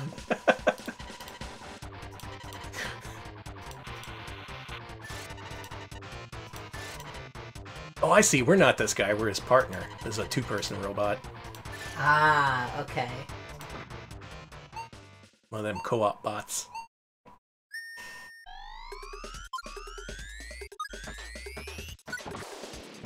So, I do like the cool monkey shape here. I think that's cool. Not gonna lie, I like the monkey robot. Think we can shoot off his tail? That would piss him off, right? I want to know what ship is in the background. Is that a cruise ship? Is that the Titanic, maybe? No, no. Okay, this is the Caribbean, so it's got to be a cruise ship of some sort. But which one? Monkey makes funny noises when you shoot him. Is it a carnival ship? Probably. Would be stupid enough to take a cruise when there's robots flying around. I mean, people are taking cruises right now. That monkey's showing its ass to me. It's slapping Oh my itself God, on its it monkey is! ass. Holy crap! Alright, this game's good. Yeah, I told you. This is such a cool game. If you're able to play it in any way, I really recommend it, because it shows a rare side of Nintendo. The side of Nintendo with super detailed robots you can blast apart piece by piece.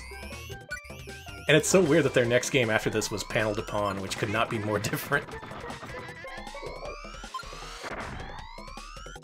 Again, what do I know? Maybe the last boss of Paneled Upon is this monkey. Just saw someone say shoot the monkey and win $20 in chat. Do not make me feel like a desiccated husk of an old internet man. Cool. Thank you so very much to Cambrian Era for the 22-month resub. Cambrian Era, thank you so much. Cambrian Era says, yep. Yep. Can't say I disagree. Thank you. Thank you so much. Ooh-wee. Please spare my life. Hey, oh my god, his eyes! They were bugging out of his face. Let's see what the next guy looks like, and then I think we'll move on. But Okay. if you like Battle Clash, this is the super amped up sequel that needed a special chip just to run. Most emulators should support it nowadays. Hey, that looks cool as shit. It does. Hey! It's the Avatar! Oh my god, it is! It's Aang, no! Hank! You're grown up and you have a cool mech.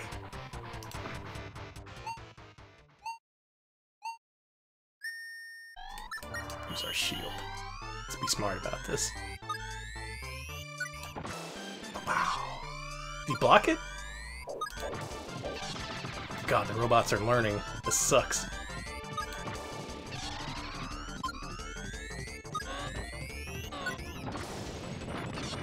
I also appreciate there's some element of counterattack to this game. Like, at some point, you gotta block the shots, and you gotta find the time to charge up.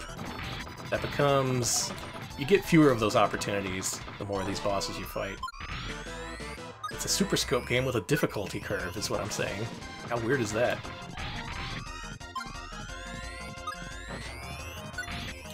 That's... Ah, hit him on Sorry, the side. I'm really... Okay, I need to stop looking for a quick second.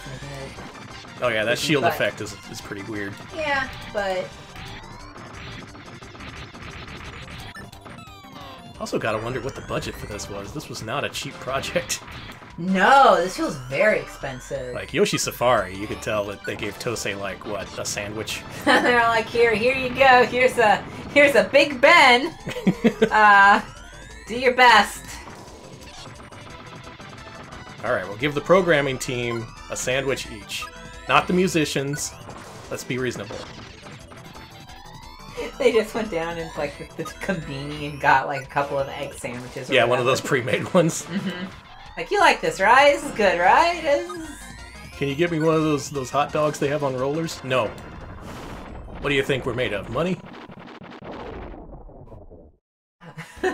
Okay, but my question is, do they have hot dogs on rollers in Japan, or is that an America thing? God, I hope they do. Maybe they just have hot dogs on, like, regular things. We don't want to take over Mongolia, we just want a battle. I'm sorry that this battle even took place. So am I, buddy. Okay, I'm getting confirmation that they do not have hot dogs on rollers. Bullshit. Absolute bullshit. Yeah, but maybe that's because they have good-ass hot dogs. They don't need the roller shit. Think about that? We're going to the Tower of Babel, so I guess we're playing this. Holy shit! The Look at Tower that. of Babel! It's kind of just jutting out of Italy there, it looks like. Alright. I want to at least see what this guy looks like, and then we'll move on. In the Tower of Babel! Yeah! Oh, we're fighting Griffin. Wow! The evil McElroy. Sorry. Griffin got cool. I love this little slimy son of a bitch. He's great.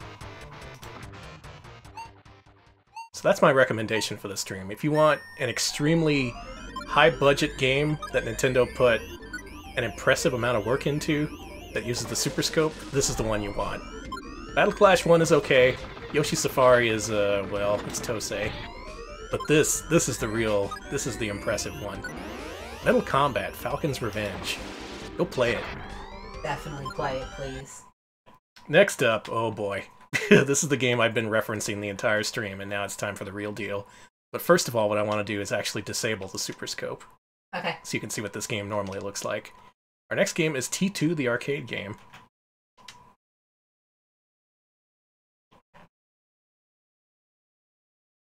So you know what this is, just based on us talking about it every so often over the last couple hours. But Midway released T2, the arcade game, in arcades in 1992, I think?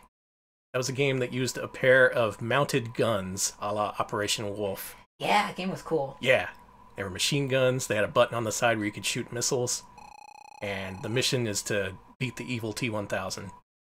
And this is what the game looks like. Wow, great start. Already started the game and 3 billion humans are dead. So again, more robots in the post-apoc. Basically. And if you've seen the arcade version, this is, I don't know, it's a pretty reasonable replica. It looks like it, it feels like it enough. It's missing a lot of the embellishments, particularly the voice acting. There's a lot less of that in this version.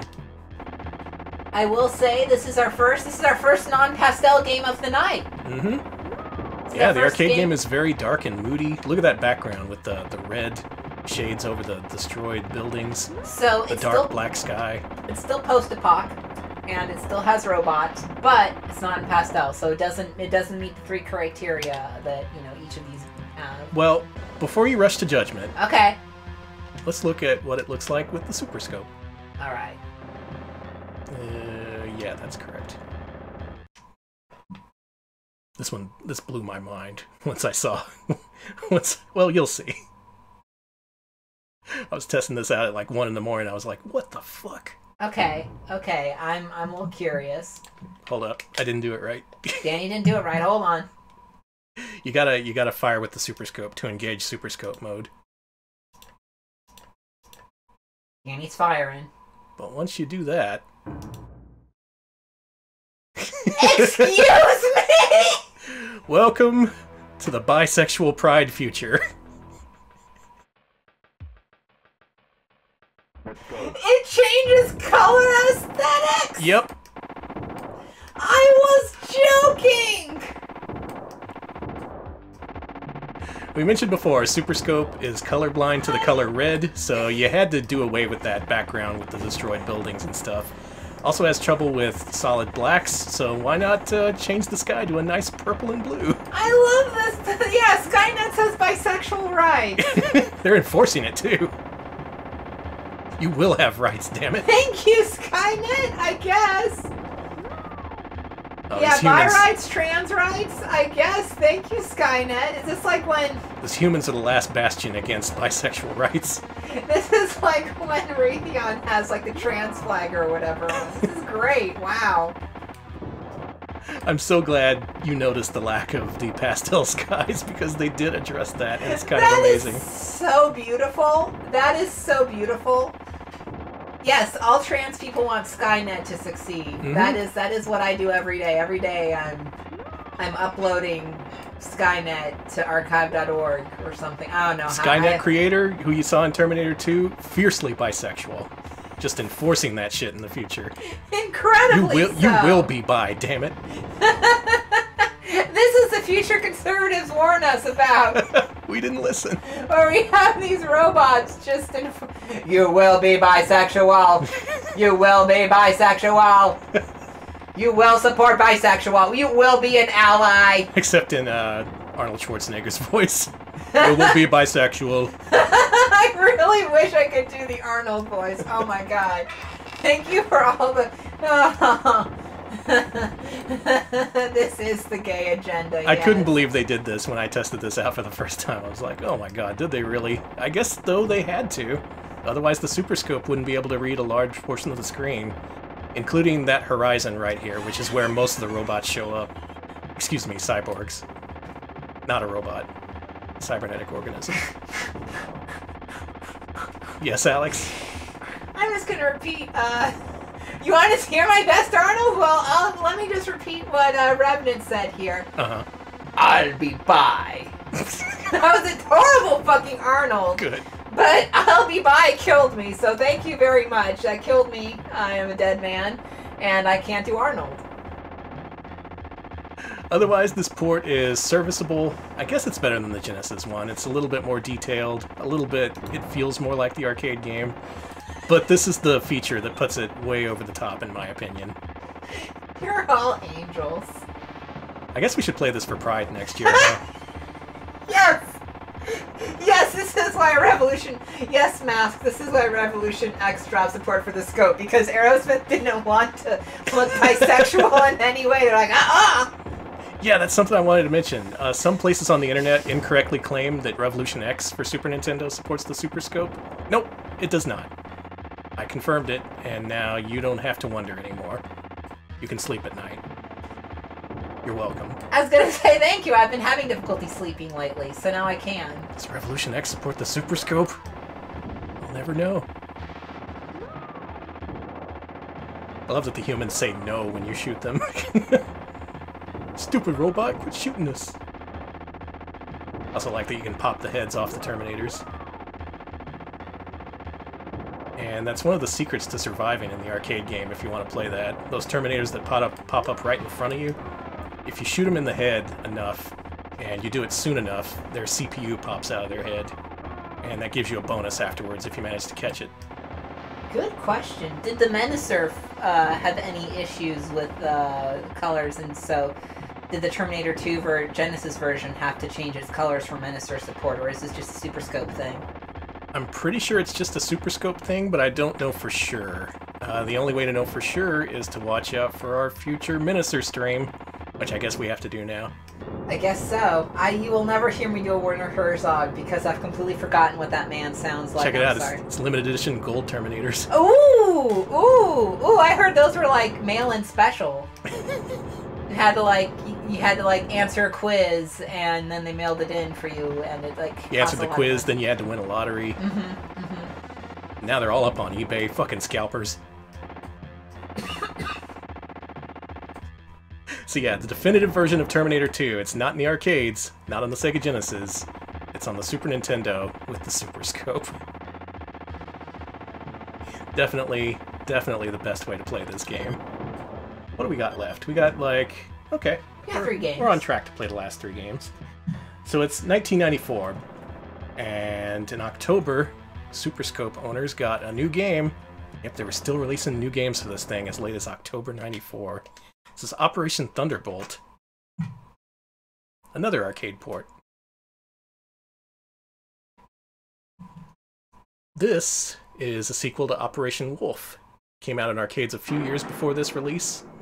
And this port is actually a pretty late and, I would say, slapdash release for the Super Nintendo. It's not a great port. Operation Thunderbolt. It's got vocals, though. Yeah, that guy's into it.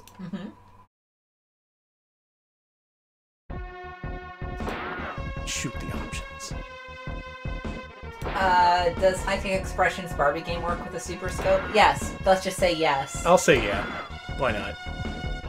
I do like the little bullet holes. That's something. That's a nice little feature, yeah. You get characters select in this one, unlike the arcade game. And I'm gonna go with Dan. Looks exactly like me. I have that hat, too.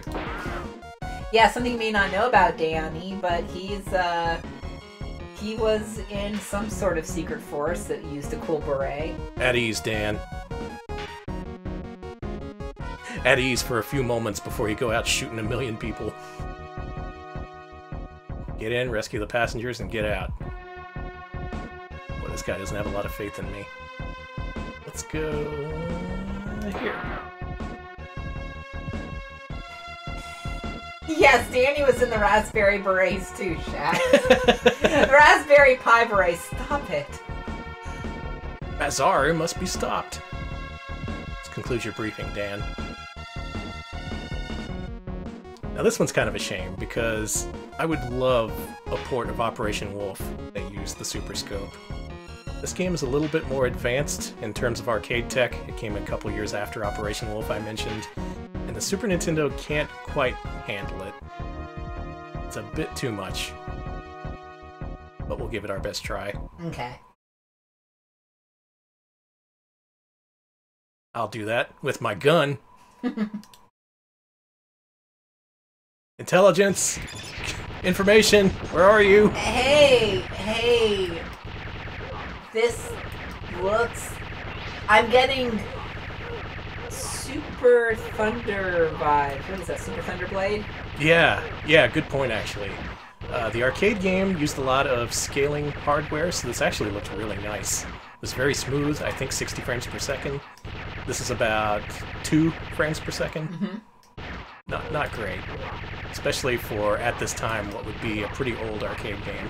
It doesn't even use the Mode 7 at all, which you think would be a lock for a Super Nintendo.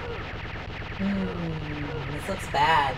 It's a little bad, and it's kind of a shame because normally I love Taito, especially their arcade games. Yeah, this is a... Taito, do better. I think this was also a US exclusive.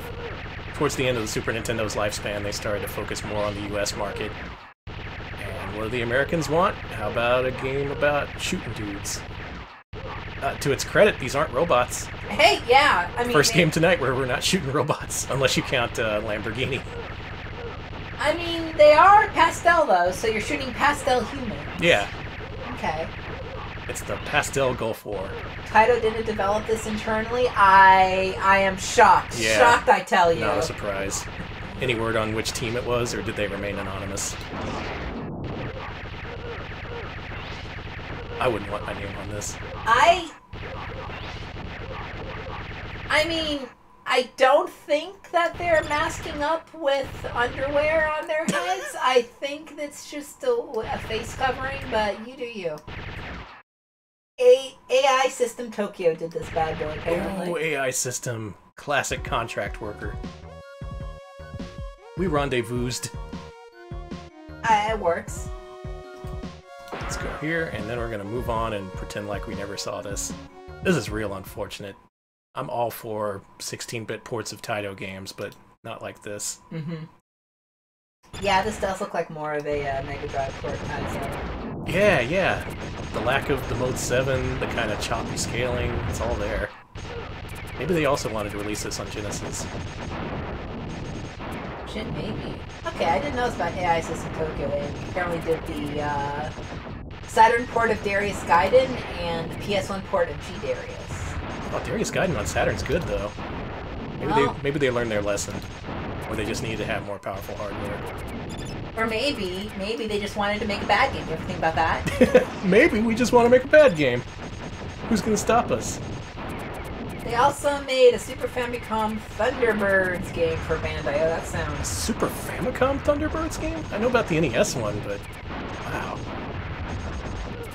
I gotta get more into the Super Famicom library. I kinda ignore it because, you know, I'm a Genesis fan, but... There's probably a lot of cool stuff out there. Oh shit, they did the Sega CD Night Striker port, too. Oh... Suddenly this makes a lot more sense. That was not a great port. Also love the game, the way it throws you into this scenario where you have a whole bunch of things that take multiple hits to kill, and I'm out of ammo. I love that your hat gets disheveled every time you take a hit. My poor hat. See, your hat's like, oh yeah! Ugh! It's really funny. It exposes my hair for a second. Mm-hmm. You know, all the enemies are gonna know I have bedhead. Or hockey hair. There we go. Intelligence gathered. Oh yeah, hockey hair. Yeah, that's a thing. Wow. Well, Headquarters deactivated. With your bullets. With bullets. That's Operation Thunderbolt. If you want to play that, do check out the arcade game. It's a nice revamp of Operation Wolf. This version, less good. I would not recommend this. Moving on. Let's go to our final game. Well, second to final game that has Super Scope support as an optional kind of thing. You'll see. This is Lemmings 2. Wait. This is going to be a quick one. Are you going to... Please be nice to the Lemmings. No. Oh my god. I tried my best, everybody. Pretty late release, once again, November 1994. Also not by Sunsoft, as the original game was. This is Psygnosis doing the dirty work themselves, porting this. And as a totally optional and hidden Easter egg, this game has Super Scope support. You still need the controller to get to the actual game, though. Okay. Now, are you ready to see the Super Scope support? Because keep your eyes open, otherwise if you blink, you're going to miss it. Okay, I'm... all eyes on the game. Yeah, tape your eyes open. You ready? Mm-hmm. You ready? Mm-hmm. There you go. That's the Super Scope support. You can shoot the Lemmings. You only get one bullet, though. What? Only one bullet?! I think there's a way to shoot more, but I can't figure it out. Only one bullet! Also, it maps to the cursor really jankily, to the point where it's hard to scroll or play the game or do much of anything. Ideally, this would be the kind of game where one player controls the lemmings and the other, like, shoots them. That would be a nice little, co-op kind of element. What? Yeah, if you had one shot, Ash, see, you had one bullet. But this is obviously just a throwaway Easter egg that you do once, and you're like, haha, I shot the lemmings. And that's it, that's Lemmings 2. I love that. You have one bullet, you get to shoot one lemming. If you had one shot, which lemming would you take out? None of them. I made my choice, and now we all have to live with it. Stop. Tonight's final game also came out in November of 1994. It was the Super Scope Swan Song, Tin Star.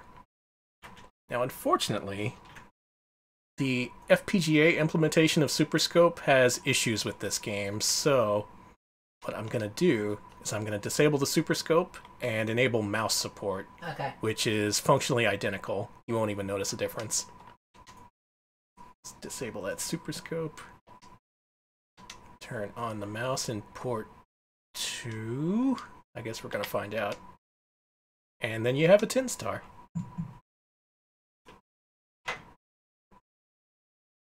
Now this is a weird one. This is an American exclusive steampunk Western game. If I recall, this is a Pickford Bros joint. Yep, Nintendo took all the credit for this game, not even telling you this is a Software Creations game. You had to piece that together through the high score screen, which credits the Pickfords. But yeah, this is Software Creations through and through. It has a high level of polish, though, so I think there was some kind of co-production going on. Yeah, this is a really involved game. I think some of the Plock people worked on this. This has a very Plockish look to it. Let's knock them down. Is Tin Star? Yeah, and Tin Star, I guess, is a Nintendo IP. It is. They could revive it someday. They never will. No, They're they cowards.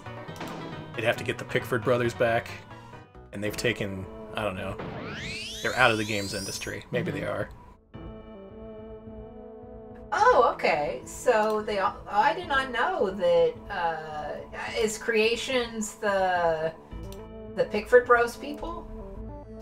I think so. Okay, well, according to Codeman, they also did a co-pro with Nintendo for Ken Griffey Jr. Baseball. That's right, yeah. The Software Creations also developed Ken Griffey Jr. Baseball, and I guess Nintendo was so impressed, they were all like, hey, do a steampunk western for us that uses the Super Scope.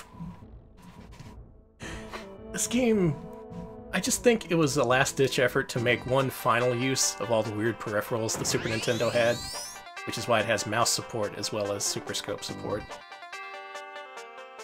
And what it is this. It's a crosshair shooter. Kind of a weird one because your character is actually on screen and kind of just doing things independently of what you do with your gun. Your job is just to protect him. You can think of him as being the, like Inspector Gadget, I guess, while you play the role of Penny and or Brain. I do like the sun. With a gun. Yeah, the sun's good. Don't shoot the sun. We all wish we could, but...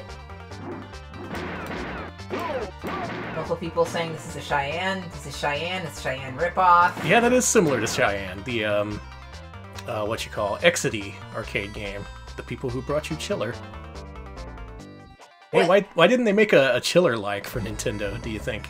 I have 1,000 different reasons why, but okay, so in this one, first of all, I want to say, you are also still shooting pastel robots, though it's a little less pastel than the other ones, so it's not post-apoc. Yeah. So that's something different. It's pre-apoc. in a western, Pre-apoc, oh. in a western setting. Oh boy, here we go. Are you? Sorry about this, ma'am. Oh god! Mode 7 right into the chest! Yep. It penalizes you for wasting bullets. There's a currency system.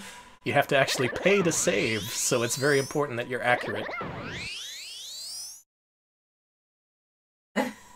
Yeah, that bonus screen was pretty good. Danny, why? Okay, there we go. Do not mode 7 into any. Listen, I'm gonna make one of those insufferable tweets, and I'm gonna say friendly reminder not to mode 7 into women's chests. She's a robot. It's okay. No.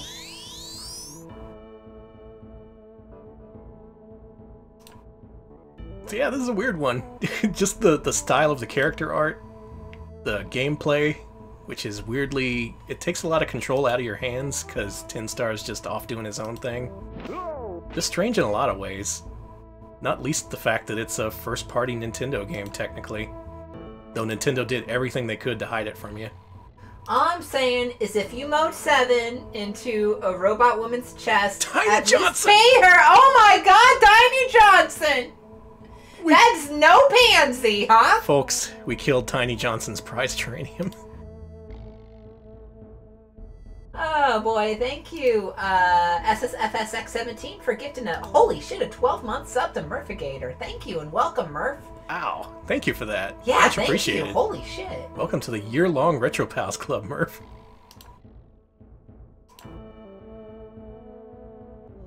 Friday comes earlier every week, yeah. Yeah. Oh, and we got Black Bart. This game is why Nintendo abandoned the Super Scope. Listen, it was already on its way out. Yeah. Come on. I think they just made this game as like, I don't know, an apology. Or at least something else to the people who bought the Super Scope. I guess. I do like this part because it gives you a whole bunch of different things to shoot. And it has hostages here. You gotta be careful where and when you shoot. And this may be complete coincidence, but any y'all familiar with a series called SteamWorld Dig? Yes. That series has basically the exact same aesthetic as this. Wild West robots, kind of just doing their own thing out in the desert. Probably coincidence. But still, it's a similarity nonetheless. Did I die? Jesus. Let's do that better. Danny, do better. I love shooting the piano. It makes beautiful music. Watch your shots. Hey, check out this moose up here. I love them.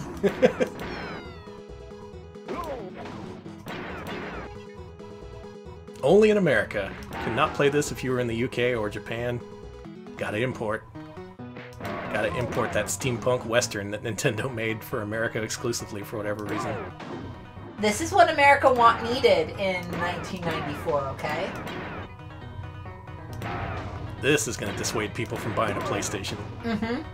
So you got all the action you could want on the Super Nintendo. Can you do this on the PS1? I think not. What's PS1 got? Project Horned Owl? Fuck that.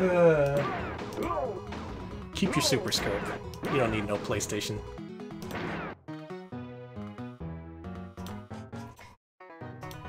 Yeah, a lot of drinking, considering it's a Nintendo game, but, you know... They're robots. Yeah, it's They're fine. drinking like oil or something. Actually, that's disgusting. Fermented oil.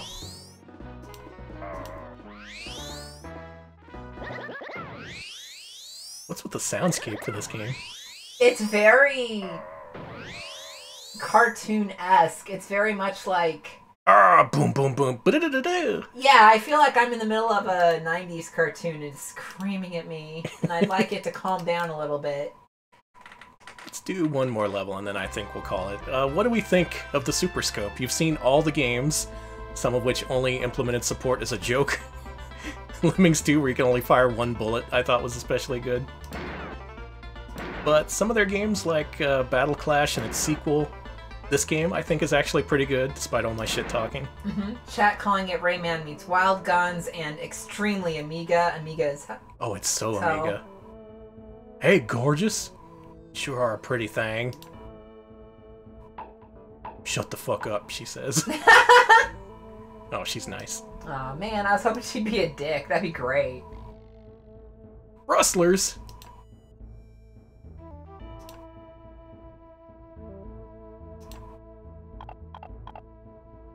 Hi-ho aluminum. Alright. Oh my god, it's Sunset Riders. Run to avoid getting killed. I like those Robo-Cows a lot. I want the story behind the sun, because it's just smiling the whole time. It's a freak that loves destruction. That's why it's happy. I love watching them robots destroy each other. Oh, I love chaos. Now, what if there was a 10-star sequel that took place in the 90s? I don't have any suggestions about what that might be like. I'm just asking you to think about it. I'm thinking about it, and I don't like it. I don't want to see robots in my childhood. I'm sorry. I'm gonna be that guy. No. There could be a robot Kurt Cobain. Can we do robots in the 50s instead? A robot Eddie Vedder in the fight. A robot Blur? A robot Oasis? Oh, that would rule. Robot Okay, Oasis no. versus Robot Blur. Yes! Okay, no, I take it back. I want this now. I've never wanted a thing more in my life. Kurt Cobain, thank you. Bareback Jack, huh? We gotta take this guy down. We gotta take down Bareback Jack. He's showing me his ass! God damn it, Bareback Jack! Bareback Jack! Have you no shame? He's just flashing his robot butt at us. Oh. I see, you gotta shoot him once to spin him around, and then you gotta shoot the thing on his back. Okay, okay. Yeah. There you go. Bareback Jack has been defeated. I'm so sorry, everyone. We killed him in the name of... I don't know if I can... Fuck it, I can say this. It's asking us to kill him in the name of Safe Sex Sam. Wow, Good. He's dead. Thank you. Thank you for going there. Saved me the trouble. One of the sign designers on this was Sudi Raval, who ended up working on the Lego games, which someone mentioned that they heard some Lego sounds in this, so now you know why. Same Cool. motherfucker. It's not the Fallens, who were out at Software Creations at this time, I think, but take what I can get. Mm-hmm. Oh yeah, they were at Malibu by now. Yeah. 10-star for Super Nintendo. One of the more forgotten first-party Nintendo games, but not one of the worst. I recommend you check it out. Check out this. Check out Metal Combat Falcon's Revenge.